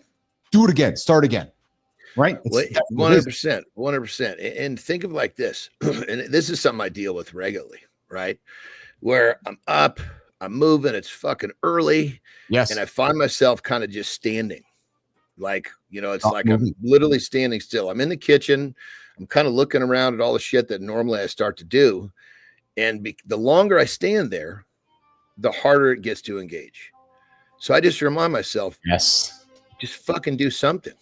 It doesn't matter what you do. Just start doing something, because movement creates momentum, which creates motivation. Yeah. Now, what is it? You hear me say discipline creates motivation, which the ability to tell yourself start to move, that's discipline. So make it the littlest fucking step. I'm not telling myself to do, to go get on the fucking climber or do fucking burpees. I'm talking about crack some fucking eggs. I'm talking about pour myself a cup of coffee. I'm talking about any movement of any kind. The lowest barrier of entry is what I'm looking for. Because as soon as I crack those eggs, as soon as I do the cup of coffee, now I'm moving, not standing still, everything starts falling into place. Well, you know, it's crazy, John, and we've been talking about this actually. This is great because even we've some of the topics over the last couple of weeks we've had, and I look at the comments here, and Spartacus says it. John, you and I talked last week about decision fatigue, right? Waking up or putting on Netflix or whatever, deciding what are we going to watch, right? Well, it's the same idea that sometimes we overwhelm ourselves when, like, you're just, like, I can imagine you're standing there and your brain's going, okay, you got a million things to do, you think, and it's paralyzing you. So that you're like, wait a minute, I got to fucking start moving. And that's the key. So, because the moment you start moving, the paralysis stops. Well, 100%. I mean, and granted, that's probably most people. They're up, they know there's all this shit. Yes. But for me, I'm slightly different because I've already pre-planned everything. I know when I'm standing there, my brain is not grasping a hold of the first thing I'm supposed to fucking do. So it doesn't really matter what the first is. Just fucking do something.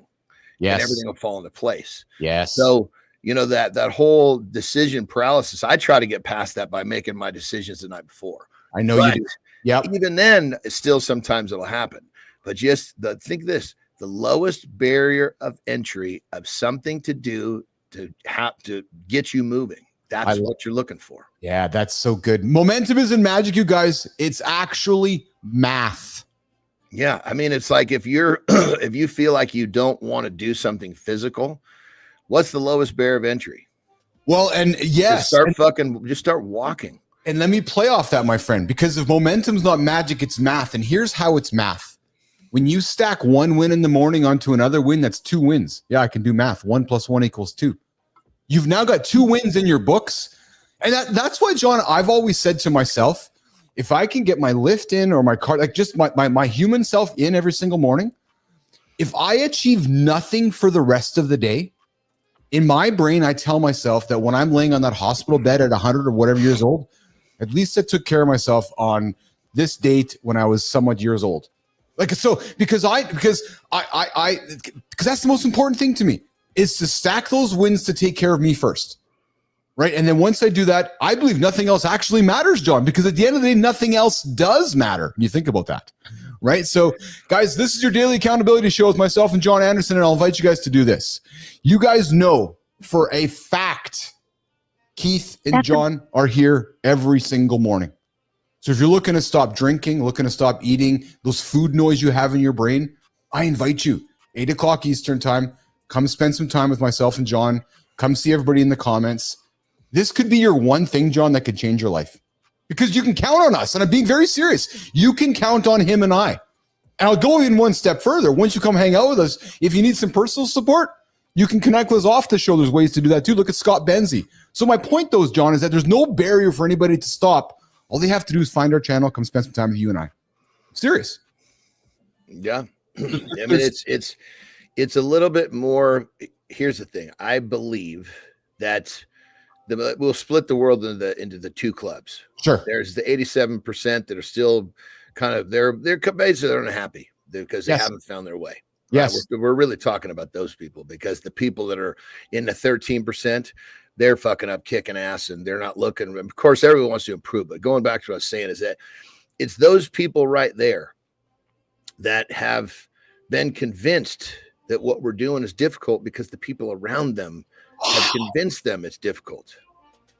You get around the right people, getting up early. Yeah, this is what we do.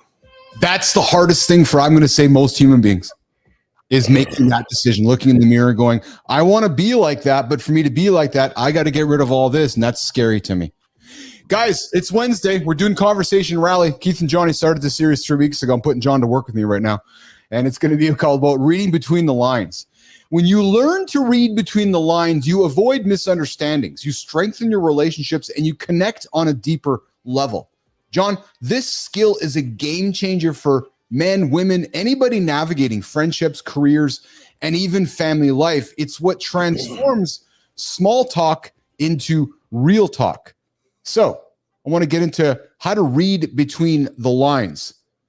Johnny, the next time someone gives you a short or vague answer, one of the things you might want to do is pause and notice their tone and body language before responding. Do you do that? Yeah, I mean, if I guess it's kind of like it's an invitation not to continue the conversation. Yes, that's exactly right. That's exactly right. When you hear me say reading between the lines, how do you interpret that as a listener and frankly as a great communicator? I mean, goodness, reading between the lines is, I think that's what that is. It's being intentional about understanding the whole situation, not just the vocabulary. Because it's like a text. There's vocab. You have to make 100%, I guess, decision on what that person is saying based upon simple vocabulary. There's no tones. There's no movements. There's no looks. So reading between the lines would be very difficult with a text type communication because there's not many lines to read between. That's correct. Now, if you're standing in front of someone, there's all sorts of shit that you can look into. And reading between the lines is using all of the resources, not just some. Well said, because what you're talking about, John, is context awareness. And how many times have you sent a text, maybe back in the early days of texting too, right? When we were kind of just getting used to communicating that way, when you'd send a text to somebody and you'd read it again going, oh, fuck, there's no context to it. Well, and I resisted that because I was like, fuck, this is not easy to communicate. Yeah. So it's interesting because context awareness, when you're in a physical situation, you can look around what's happening around the conversation, right, John? You can look at the environment, you can consider past interactions, you can see who else is present. And in that situation, you can completely change the meaning of a statement. But when you send a text without context, the person reading it can completely misread in between the lines, can't they? 100%. 100%. And there are more misunderstandings with text communication than probably any other type of communication. Yes. Another way to read in between the lines, John, in our conversation rally series we're doing with you right now is nonverbal cues. And I'm going to say you're good at this one as I watch you, because I'm part of my job of doing the show is watching our guests and just seeing how everybody's kind of leaning in, so forth, and engaging in the conversation, right? Because studies show, John, that up to 70% of communication is nonverbal.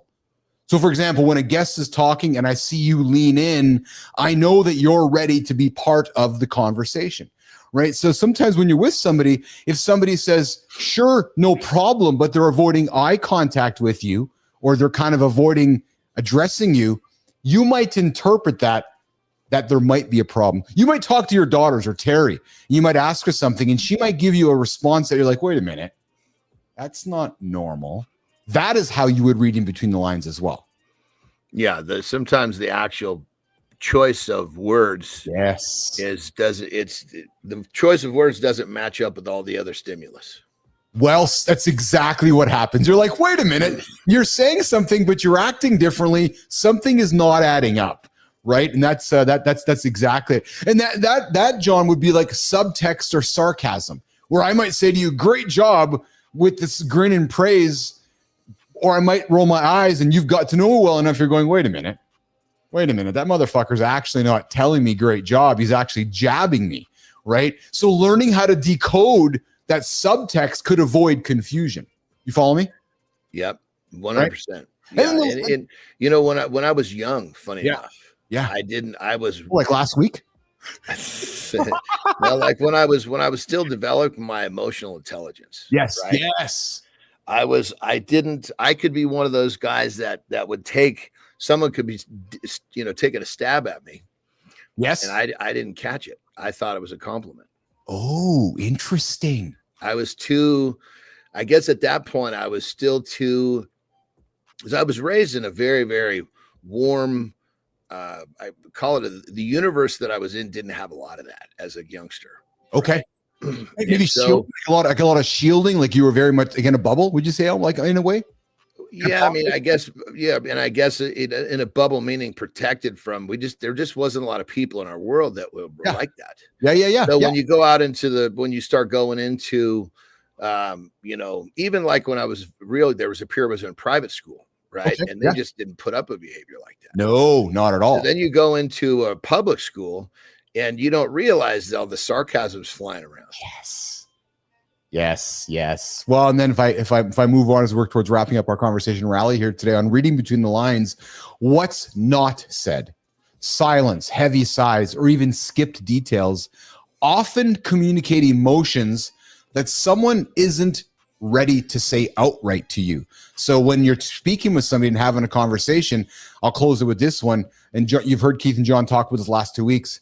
You really need to consider active listening, because when you can actively listen and pay attention, just like John is right now, my tone, my pacing, and the silence or my pauses, it reveals much about our conversation. So guys, active listening, and listen for what not is said, John, when you're having a conversation with somebody. Yeah. I mean, there's communication is I guess it's like the more you do it and the more intentional you are with it, the better you get. Have you noticed yourself? Have you become a better communicator with not only myself and our guests, but with Terry and your daughters and your friends because of this show and because we talk for 2 hours literally every single day? I'm gonna be serious. Have you noticed yourself? Well, you know what I noticed the most is that that was one of the reasons why in the beginning I was attracted to being a part of this, was that every day I can basically spend 90 minutes talking my morals and my beliefs. Yes. Which makes them stronger. Yes. And, you know, when you practice something, you get really fucking good at it. So it's one of those, that's one of the things that originally attracted, was like, you know, shit, even if the nutty little bastard's way off the mark with his vision, this is a fucking great training ground for me to get on and improve.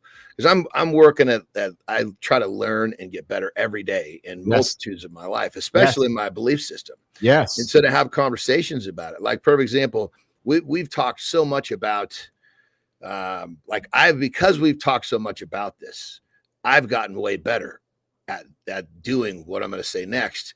And I was always fairly good at it, but now it's like, fuck, man, you can't fucking pierce my armor.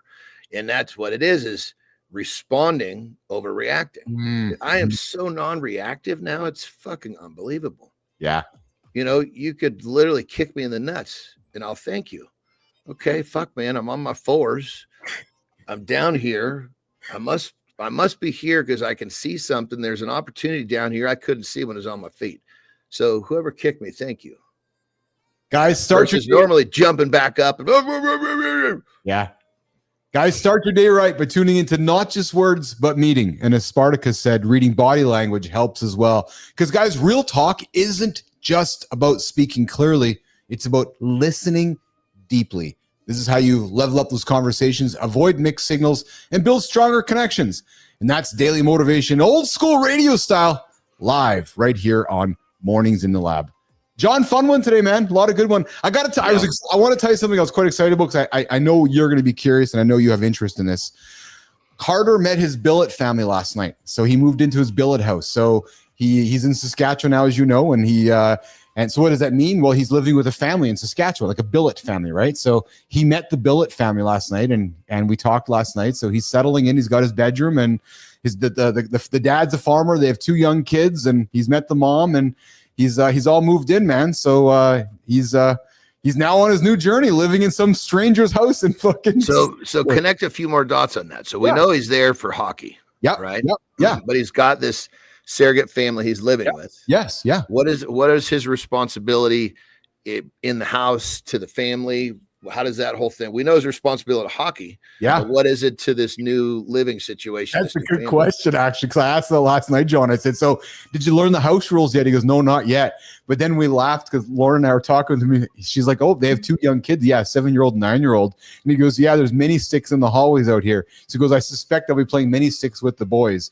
So he does. I'll share with you when I learn what the house rules are, what the expectations are, what his expectations are. But I just think it's a wonderful experience for him to be, I like to use a surrogate family, right? So to be a part of that surrogate family, for him to learn how to be a part of that, I just think there's so much wonderful learning going on in his world. And I'm excited to keep sharing it with you and sharing with the community here.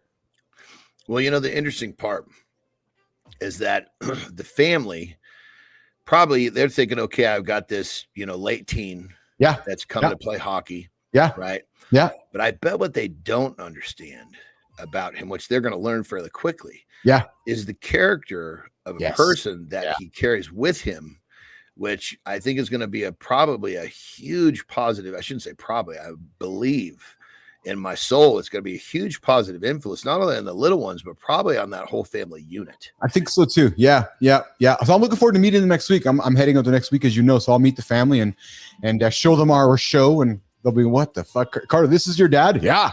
So I'm looking forward to that. That'll be a lot of fun. So it's good. It's awesome. Yeah. Don't go fuck this shit up for him. You know, he's got this thing dialed in. You're going to show up and they're going to be like, okay, we need to put you, we've thought this through. We're going to put your bedroom in the barn. They're going to be like, that's your dad? And then I'm going to show them our show and they're going to go, that's your dad's buddy? Yeah. Now we really got to put this kid in the barn. What do you got going on today, pal? What's on the big agenda today? Well, I got to work out next. Yep. I got some, it seems like I got a long list of things that I got to do. And it's not that there's anything's wrong. It's just kind of one of those things where some days you have this list of shit that kind of builds up. Yes. And, so I got a fairly good list. But what I realize I got to do is I got to go and I got to totem pole it. I got to figure, okay, what are the top 3 I need to get done? Nice. There's no way that list is getting done. Yes. You know? Yes. Because obviously it was a bunch of stuff kept carrying forward through the holiday Terry's birthday weekend. Yes. You know? Okay, so then do this. Share your experience with the audience right now. How are you gonna tackle that list and feel fulfilled, even though you're not tackling all of it? And I'm being serious right now because there's guys. I'm gonna totem pole it. I'm gonna go through. So ultimately, I've got to get the time sensitive things out of the way. Get my training done. Yes. Get my client work done. Yeah. Get that stuff done, and then basically Tara and I are going to go play pickleball. I'm going to get my second workout at the gym. So it's going to be one of those days. Yeah. And then I come home, take a nap. When I wake up, I'll be refreshed. I'm going to look at that list and I'm going to basically, okay, I've got a 3.5 hour window.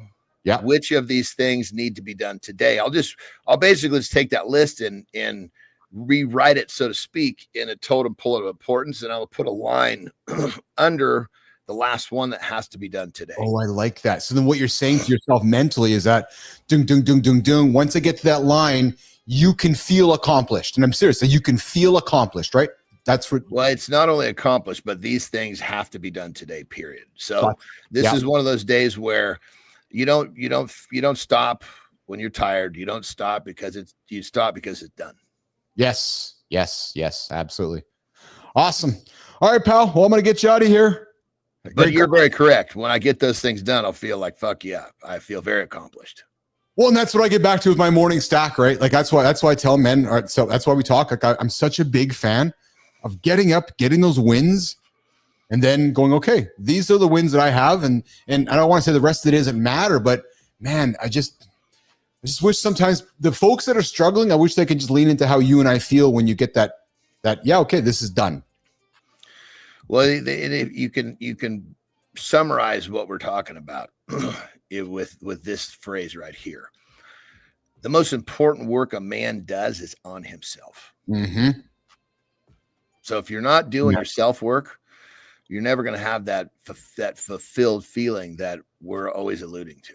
Amen to that one. 100%. All right, pal. All right, Melissa, let's get Johnny out of here. He's got a busy day. We want to make sure he gets his lists done and gets his accomplishments done, and we'll resume our conversation in less than 24 hours. Send lots of love to Terry. Lots of love from me to you, my brother. Have a great day. We'll catch up with you later, okay? Have a good loop, my brother. See you in the morning. Pal. All right, see you in the morning. All right, guys, we're going to walk Johnny out of here. Let's get him out of here. Get him out of here. Get him out of here. Good morning, everybody. You're left with Keith Billis. You're left with Grok. You got producer Melissa. And we got the Mornings in the Lab community. Matt Roof is out there. Kindness rising, guys. You guys met Matt yet? I need to call Matt out on a positive situation because it didn't come up earlier on the show, but I got to bring it out here now. So, and Matt's like, fuck, is he bringing it up again? I am, because this is where I just continue to really admire the guy's character. A month ago or so, whatever it was, Matt had, we all go through our life, right? We go into the kitchen, we make bad decisions, we get up in the morning, fuck, I did it again. Well, that was one of Matt's nights a month ago. And I know he got up that next morning and said, fuck, I did it again. But he showed up. And that is the magic, you guys. And that when I know from my experience, not a lot of guys would. Just saying it. I know I'm painting a broad brush. I don't think a lot of guys would. But that is a testament to character. Whether it's hitting the fridge, hitting the pantry, hitting the bottle when we don't want to do it and we do it. And then we get up the next morning and look in the mirror and go, fuck. But then you still show up. That's when my heart and my love just pours out at you. Because that's what you show me who you are as a real character. Because I know that you're battling your own mirror in that situation. Like, I know that you're battling it. Because how do I know? Because I've fucking been there. And I know when you're sitting there, whether you're at the gym going, fuck, I was out drinking last night and this lift is harder. Right? I know what you're doing in your head and you're battling it. So my invitation to you is this. If you're going through that day today, go spend the morning with Matt Roof at Kindness Rising and then come spend the time with us and come get into the Mornings in the Lab community. You're going to get nothing but love, empathy, support. And when you fall again, there's a community here that's going to pick you back up again. Trust me. The Lady Drews, the Bernard, the Adam Holroyds, the Spartacus. Fuck, Maddie, I need to name all the names here. Who am I missing? It's this community that all wants what's better for all of us. So if we're going through that, I invite you. Just get up, turn this show on. Battle those voices in your head. Like I do some days. True story. I still get up here, get in front of the camera, and start a conversation. All right, guys, the 5-minute kickstart routine that I'm going to give you guys, which might invite you to never hit snooze again. Speaking of snooze, I know I talked about it with Johnny a couple of days ago. I have a fucking bone to pick with Apple. I do. Ears up, everybody. Apple does not have your best interests at heart. Don't fucking think that they do. And you're like, Billis, get off your soapbox. I'm telling you right now. Any company on the planet that encourages you to sleep through the snooze alarm, I question. I know I'm an Apple fan. I got Mac products everywhere. I spent a lot of money with Tim Cook and the family over there at Apple. But I'm very disappointed. As a matter of fact, Melissa and Keith were talking yesterday. We might even consider making some big news about this. Because I don't even think they're aware of it. I know Apple's all about positivity, helping us live our best selves, helping us, achieve great goals with all this great technology they create. Yet, they're giving everybody the ability to sleep themselves through life, to extend the snooze button to 20 minutes, to 30 minutes, to 2 hours. Is that the kind of technology we want in our lives, Apple? So what I'm going to give you guys right now is I'm going to give you guys a 5-minute kickstart routine on how to never hit snooze. Because most mornings don't fail you guys because of a lack of time. They fail because of a lack of energy. Today, I have a simple, powerful 5-minute kickstart routine that eliminates grogginess and sets the tone for an unstoppable day. Because when you start your day strong, you carry momentum into everything else. Your work, your workouts, relationships. This is not just about waking up. And this is not about getting up at 3 o'clock or 4 o'clock or whatever ridiculous time I get up or Johnny gets up. Speaking of, actually, I just realized when I head to Saskatchewan next week, I am starting the show an hour earlier. Yeah, I'm going to be closer to Andersen. But this whole idea is not just about waking up, you guys. It's about building consistency, confidence, stacking habits, daily accountability. So I'm going to ask you guys this. Mornings in the Lab Nation. What is the first thing you do when your alarm goes off? I want to hear from you guys in the community. What is it? Do you jump up or do you hit snooze? I want you to be honest. Please, be honest. Tell me. What is it? What is it? How many of you guys hit the snooze button? And I have no judgment at all. Just a little bit. No, I'm being serious. Who hits the snooze button out there? Who hit the snooze button this morning? Because maybe I have some invitation for you guys to consider something differently tomorrow. So when you get up tomorrow and you get out of the bed, do some squats. If you're an old man like me, you got to go for a pee first. When you're done your pee, just do some squats. Right? Just go down, sit on the toilet 5 times. Maybe do some push-ups. Right? Maybe even push-ups on the counter just to get your body moving. Right? Maybe you want to do some standing knee raises while you're brushing your teeth, elevating that heart rate and core activation, mimicking that light cardio. right? Maybe you just want to, as you're doing some push-ups, do a plank shoulder tap. Maybe you want to just crush that glass of water, put some sunlight on your face, right? Reset that circadian rhythm. Maybe you want to consider some cold exposure. Maybe you're not the guy who wants to jump into the cold tub. I got you. I respect that. I appreciate that. So maybe you're just the guy that's going to start your hot shower with the first 30 seconds being a cold shower. Yeah, it's me. Right? Because I wanted to do the cold tub therapy stuff. I just haven't got there yet in my head. Maybe you're like me. You haven't got there in your head. But I know cold therapy works. There's benefits to it. So for me, I'm living in the gray area right now. I'm living in the gray area where I start my shower cold. And as I'm standing there counting Johnnies, love you, Johnny. Love you, Lauren. As I'm counting my Johnnies, by 10, 15, it's getting me warmer. By 20, it's warm. So maybe that's what you want to consider. Most importantly, maybe you want to consider some intention setting, right? Writing down one goal or gratitude that will anchor your mindset. But here's the thing, you guys. Here's the thing. If your intention is not wrapped up in your interests, you might just fail. So you've heard us talk many times. Lean into those interests, which might create that inspiration, which might create that discipline. And when you have that discipline, what happens, Tom Ritchie? You get up and you get after it, day after day after day, without judgment.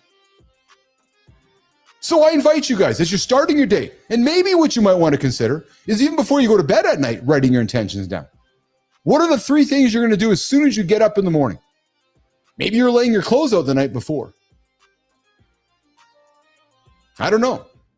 But to sit back and hit the snooze button, that is not something we want to invite you guys to consider. All right, before I wrap it up, I'm going to go down here to the comments here. Boopity boop boop. Let's see here. Let's see what the comments are.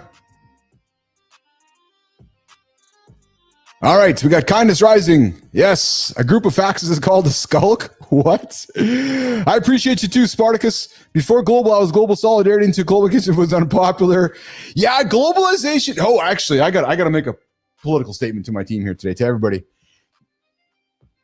If y'all don't think the world hasn't changed, y'all haven't been paying attention to the last 12 hours. Just go open up the old news and see what's happening over in the other part of the planet, over to the east. 3 ogres holding hands, this mass display of war military power. So don't tell me the world is what it was yesterday. It's fucking so different. And all you got to do is look at the last 12 hours of the news and recognize how small and minuscule maybe Canada and the US are in the grand scheme of things in the world these days. Just saying. Oh boy. Maybe we're going to be on the show when we're in the middle of a war. Who knows? All right, let's see here. Back to the comments here. There's some behind the curtain. Today, being anonymous is impossible. This show is one of them. Thanks, Spartacus. Coffee, it's my mind hits. I'm just looking down here at the comments here. Michael, cold shower might have to wait till my next lifetime. John Petrocelli, just catching up with some convo. Great stuff with Kari Schwear. Yes, John, she was great, man. She's great. Spartacus, you're a lot braver than me. Could never jump into a cold shower. My hat's off to you. So I got to tell you, Spartacus, here's how I did it. I just did it. And what I mean by that is that I'm like, okay, I know it's good for me. I know I need to do this. I'm not going to say should, Spartacus, because I don't want to should on myself. But I'm like, I know it's in my best interest to walk into this cold shower. So Spartacus, I got an invitation for you. Tomorrow when you start your morning, just turn it on and just count Uncle Keith. There you go. Count the handsome chief. Not to be all creepy on you. And just walk in and just stand there and go, okay. Mentally, guys, here, I'll show you guys how I do it. Here's exactly how I do it. I walk in there and I do this. The shower head, I just do this.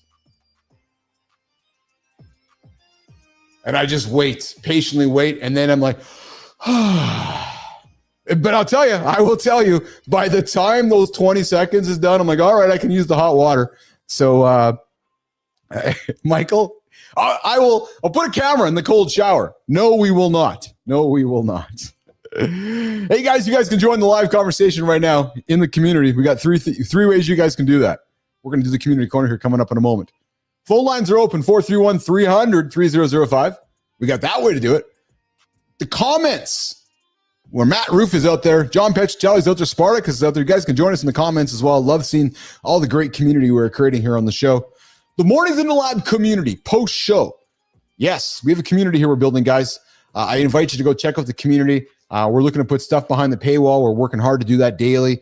Every now and then I drop content to the community first. Obviously working on stuff with Frankie and Tommy. Hey, what are you guys thinking of the Frankie and Tommy videos? We dropped one last night. Frankie and Tommy making their way back from Bermuda to Jersey. Look, I'm eager to see where their travels take them today. I know that they are eagerly, last time I talked to them. So I don't know if you guys saw, I was talking to Frankie and Tommy.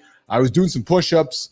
They were making the way home and there was turbulence happening on the plane. And then we got cut out. So I looked at the news this morning. I didn't see a plane went down. I didn't see anything happened. So I don't think that we had any plane crashes coming out of Bermuda. But truthfully, I do not know where Frankie and Tommy are. So trying to get a hold of them. I was still talking to Melissa about it today. We're going to see if we can line them up. We want to get them on the show for later this week, actually. The plan is to have them as part of the show. But fuck, man. You know what's crazy, guys, is I created Frankie and Tommy as AI characters, and they've taken this life of their own on, actually. And I get these messages, these mysterious phone calls, and I'm like, these guys think they're real? Because it's like they're breaking this fourth wall unintentionally when I'm like, no, hold on a second, you guys are AI, but yet Frankie's like fucking giving me jabs. And it's been I got to tell you, as a creator, it's been a very bizarre experience creating these characters that are now kind of part of my world, and they are breaking the fourth wall, right? So I know that I've been leaning into breaking the fourth wall, but when these characters that are part of your world are breaking the fourth wall, it's just really kind of bizarre. So I love to hear your feedback, Petro. Thank you. I'm loving the Frankie and Tommy stuff here as well. Ever hear of a turtle hiding in its shell? Frankie, yes. Frankie needs Tommy, or Tommy needs Frankie. Yeah, it's gonna go both ways. All right, Melissa, let's do this, guys. Let's go on. Let's move our way to the community corner. And let's see who we're going to celebrate in the Creator Spotlight. And work towards wrapping the show up here today. Melissa, if we have a transition for...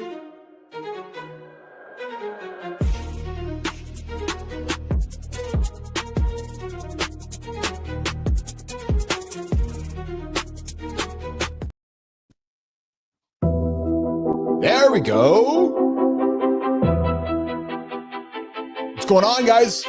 Are you acting from anxiety or from alignment? I was acting from anxiety this morning. True story. Yes, Jimmy. I had an anxious morning. True story. Yeah, brain just on fire. How did I get clear with it? I just kept walking. I kept moving. It's exactly what I did. I kept moving. That didn't create any motivation. No, I had the discipline to get up, get the cold shower in, get the walking going. There was no motivation required. It was just the discipline of doing it. I just knew that after my teeth were brushed, that I would get on the treadmill and that my anxiety would work itself out if I kept moving. So I really didn't need the motivation. I just needed that clear first step. How did I do it? I started the first step, and then I made the next step. Guys, I wear this ratchety bracelet that I acquired when I climbed Kilimanjaro 5 or 6 years ago. It reminds me, pole, one step at a time. Because I've learned that if I take one step at a time, it creates the motivation I need to get to the next step. So guys, let's get up, let's get after it. It's time for the Community Corner, where we connect LinkedIn, Substack, and YouTube right here on Mornings in the Lab. All right, let's get into today's stories. Let's start it over on Substack. Solve your biggest problems with the river and lake method. Oh, interesting. Follow your nose, Mom said. Michael, if I followed my nose to my mom's cookies, I would be the fattest motherfucker right now. So good thing I didn't follow my nose all the time. Guys, the Midlife Mystic introduces something called the Kumara method, a 5-step process to stop spinning in anxiety and start making grounded decisions. It's all about rhythm. The lake represents stillness. The river represents movement. First, pause. Reconnect with who you are. Then, name the outcome you actually want. And after that, sit in the lake, stillness, before taking that aligned action that flows from it. Then you pause again and you release that attachment to the result. That pause, action sandwich stops busy work and builds confidence. Love that. So fellas, here's my invitation. What would change if you stopped forcing every move and started acting from calm clarity instead? Interesting. Michael jumps in and says, keep on is a timeless expression for a reason. Isn't that true? Keep on, pole. 1 foot behind the other. Or is it 1 foot in front of the other? All right, moving over to LinkedIn, guys. And Malum on why how you earn matters more than what you earn. Think about that. Why how you earn matters more than what you earn. Is that like asking ourselves about OnlyFans? It's actually a good question. If I made all my money from OnlyFans, would it matter more than what I earned? Would you guys judge me because I made all my money from OnlyFans instead of what I earned? Would you judge me differently if I made $100 million on OnlyFans compared to making nothing by not being on OnlyFans? Well, Ann Malum shared a bold take. Your mindset around money isn't about how much you have, it's about how you make it. Fast, unearned cash like inheritance or sudden athlete money, usually disrespected and going fast. Slow, grinded out money, well, we can get over-attached and scared to spend it. The sweet spot is learning to make money with ease by providing high-value outcomes to people who value their time. She gave some concrete examples. Paying $15,000 for holiday decorating because it saves her time and stress, charging $2,000 an hour for consulting because the ROI is there, and earning $35,000 for a keynote because it drives ticket sales. Well, her point was this. Know what you value, respect money, and learn how to make it in ways that reduce stress instead of adding it. Yeah, ask yourself that. All right, so moving over to YouTube, 3 motivation myths that keep you stuck. They are. On YouTube, Alfredo Scarletta calls out the myths about motivation and why waiting for it is killing your progress. It's been the whole theme of the show. Motivation won't show up just knocking on your door. No, you need to make it. Alfredo Scarletta's message is very simple. Action creates motivation, not the other way around. Think about that. Get action, get moving. But the trick, lower the barrier to entry. Remove that friction. Get rid of anything that makes starting harder. So, you heard John talk about it before. If snoozing is hard because you just lean over and tap the snooze button, well, what you might want to consider is moving the snooze button, the whole alarm clock, across the room or into a different room. You've just lowered the barrier. Now, simplify the path, break those goals into smaller, doable steps, and make the first step ridiculously easy. Again, you heard about it earlier. You want to make 10 changes in your life? Make one first. And then the second one. And then the second one. So, Nation, Lab Nation, Mornings in the Lab Nation, Matt Roof, Global, Michael. The question is this. What's one piece of friction that you can remove today to make your action effortless? What is it? Is it maybe going to bed a little earlier tonight? Is it making your bedtime a non-negotiable so you can have a productive morning? Guys, stillness before action. Respect for how you earn, momentum before motivation. These 3 different stories with one theme. One theme, you guys. Stop forcing it. Stop forcing it. Start aligning it. And to do that, find that interest. Lean into that interest. Get inspiration from that interest and watch yourself fly.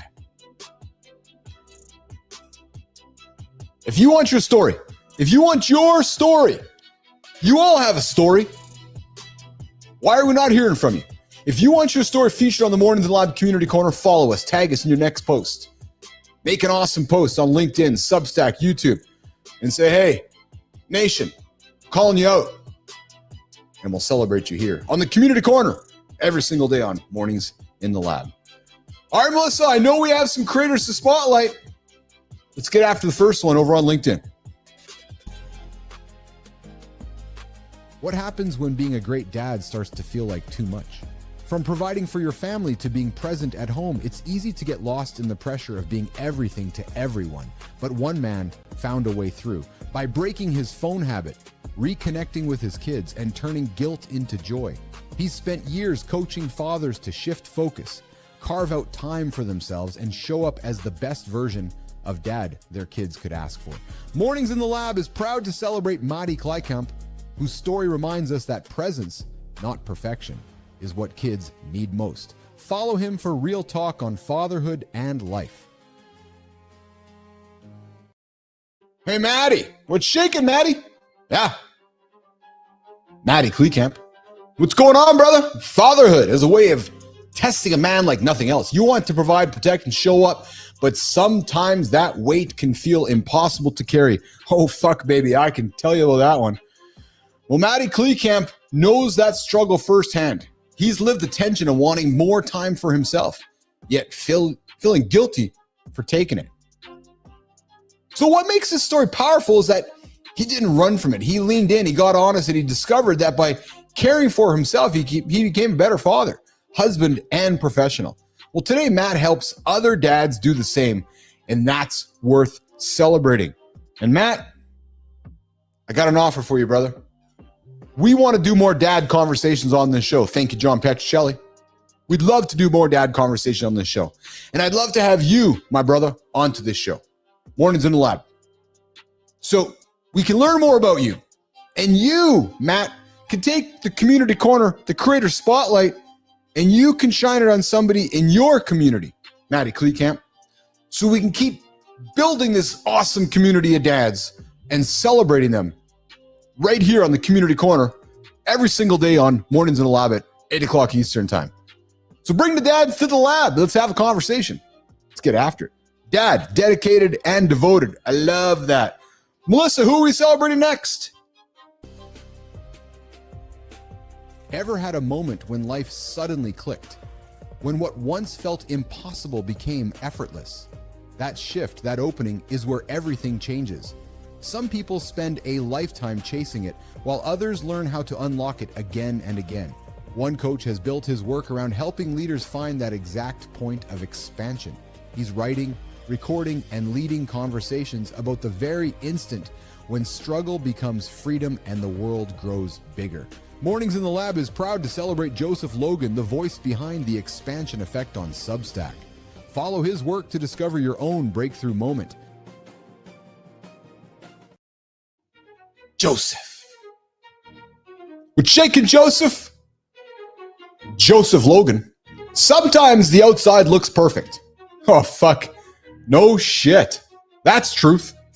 Career, family, even the passport stamps to prove it. And even your Instagram feed to prove it. But inside, it just feels off. Well, Joseph Logan knows what it's like to check every box and still feel empty. And Logan knows the difference when that weight suddenly lifts. What I like about Joseph isn't just that he writes about growth. It's that he's lived the grind, lived the ache, and then flipped the script, and now is helping others do the same. So Joseph Logan, here's how this segment works, brother. We got up today to celebrate you on the show. And as a result, we would love to extend an invitation to you, Joseph Logan, to the Mornings in the Lab community, so we all can come get to know you a little better than how we celebrated you today.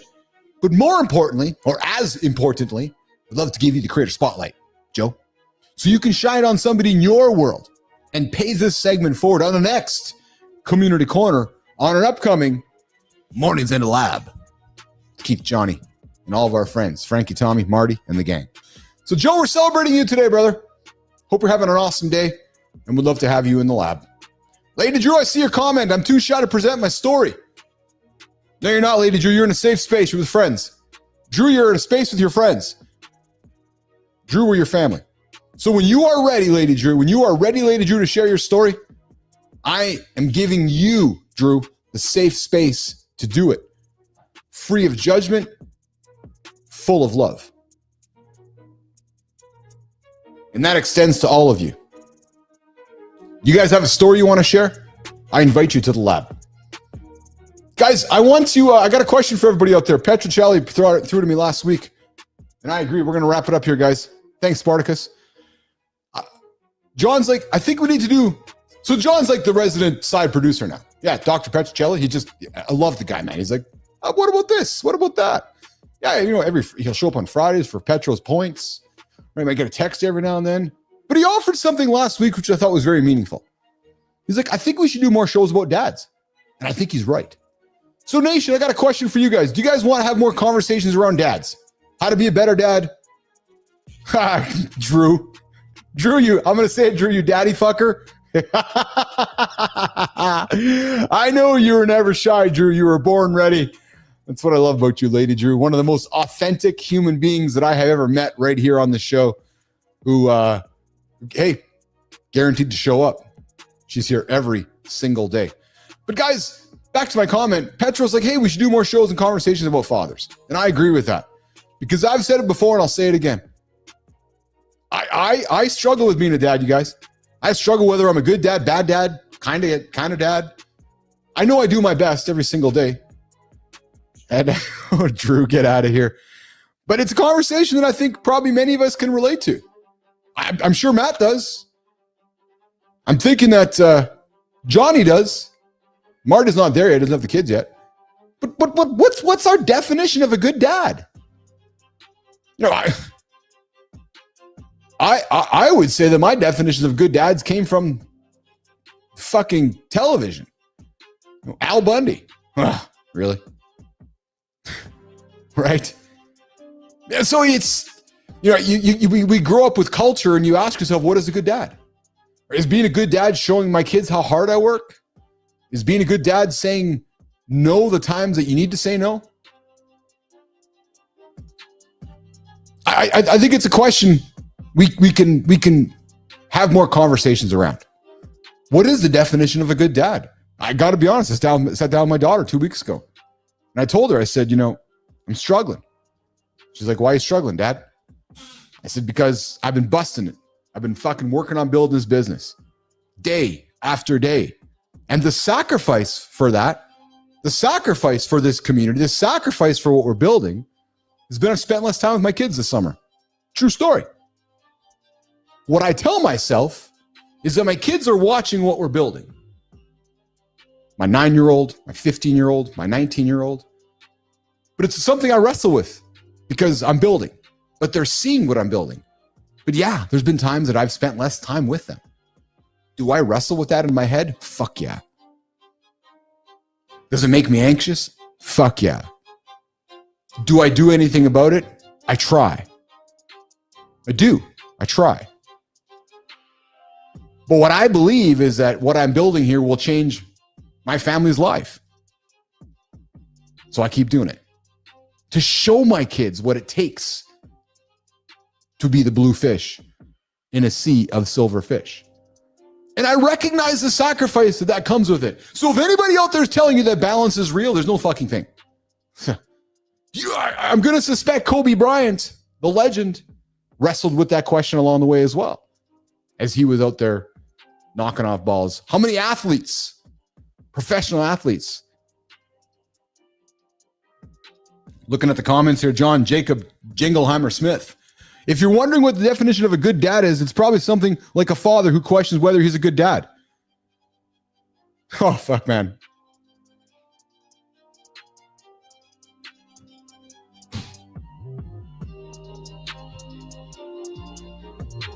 Yeah. JJS dropping the fucking bomb. He's right. If you're evaluating your actions, that says a lot. That's awesome. John Jacob Jingleheimer Smith, you just gave me a gift. Thank you. Thank you. You did. You didn't even know it. Spartacus. Just the act of trying to be a good dad is the motivation needed for any child.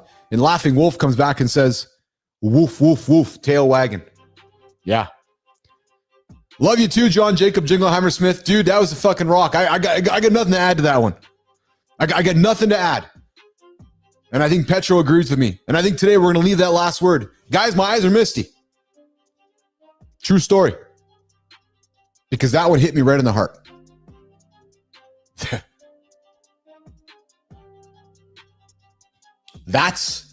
This is the reason why we're building this. Because of all you. All right. Guys, on behalf of the entire crew here this morning, let's give a shout out to Melissa on the buttons today. Melissa, awesome job. Thank you. Full of gratitude. I know she was frustrated when she started the show because she's like, I missed the opener. Ah, fuck. Shit happens, right, guys? Melissa, awesome job, man. Awesome job on the buttons today. I appreciate you. A lot of love, lots of appreciation for you. Producer Jimmy is out there with his family. If you're tuning in, Jim, I hope you're having a lot of fun with your family. And dude, be a dad. Do not be worrying about me and Melissa, Maddie, and the gang over here. Be a dad, because I know you're an awesome dad, Jimmy. Roofy, brother, I appreciate you hanging out with us this morning and helping out as well. We got Matt and Roof in the comments. This show works because of a team. And Roofy, a lot of love, man, from me to you for being a part of this and helping out in the comments. And guys, yes, on behalf of everybody, it's time to get out of here, get to work. We're going to back at it tomorrow. Yeah, gotta get myself organized for tomorrow's show. Tomorrow we are going to talk about, I was working on tomorrow's show last night already, and it is, hold on nation, Beyond Strength. Yes, we're going to go beyond the gym and talk about training those mental muscles. That's tomorrow's big conversation. So on behalf of the entire crew here this morning at Mornings in the Lab, and Grok, I kept Grok out of the show much today. Sorry, Grok. On behalf of Frankie and Tommy, I got to go figure out what those motherfuckers are up to. I'm going to get out of here, guys. Lots of love from me to you. I appreciate every single one of you guys. John Jacob, Jingleheimer Smith, appreciate it, brother. Okay, guys, have a good one. We'll see you guys tomorrow. Ciao.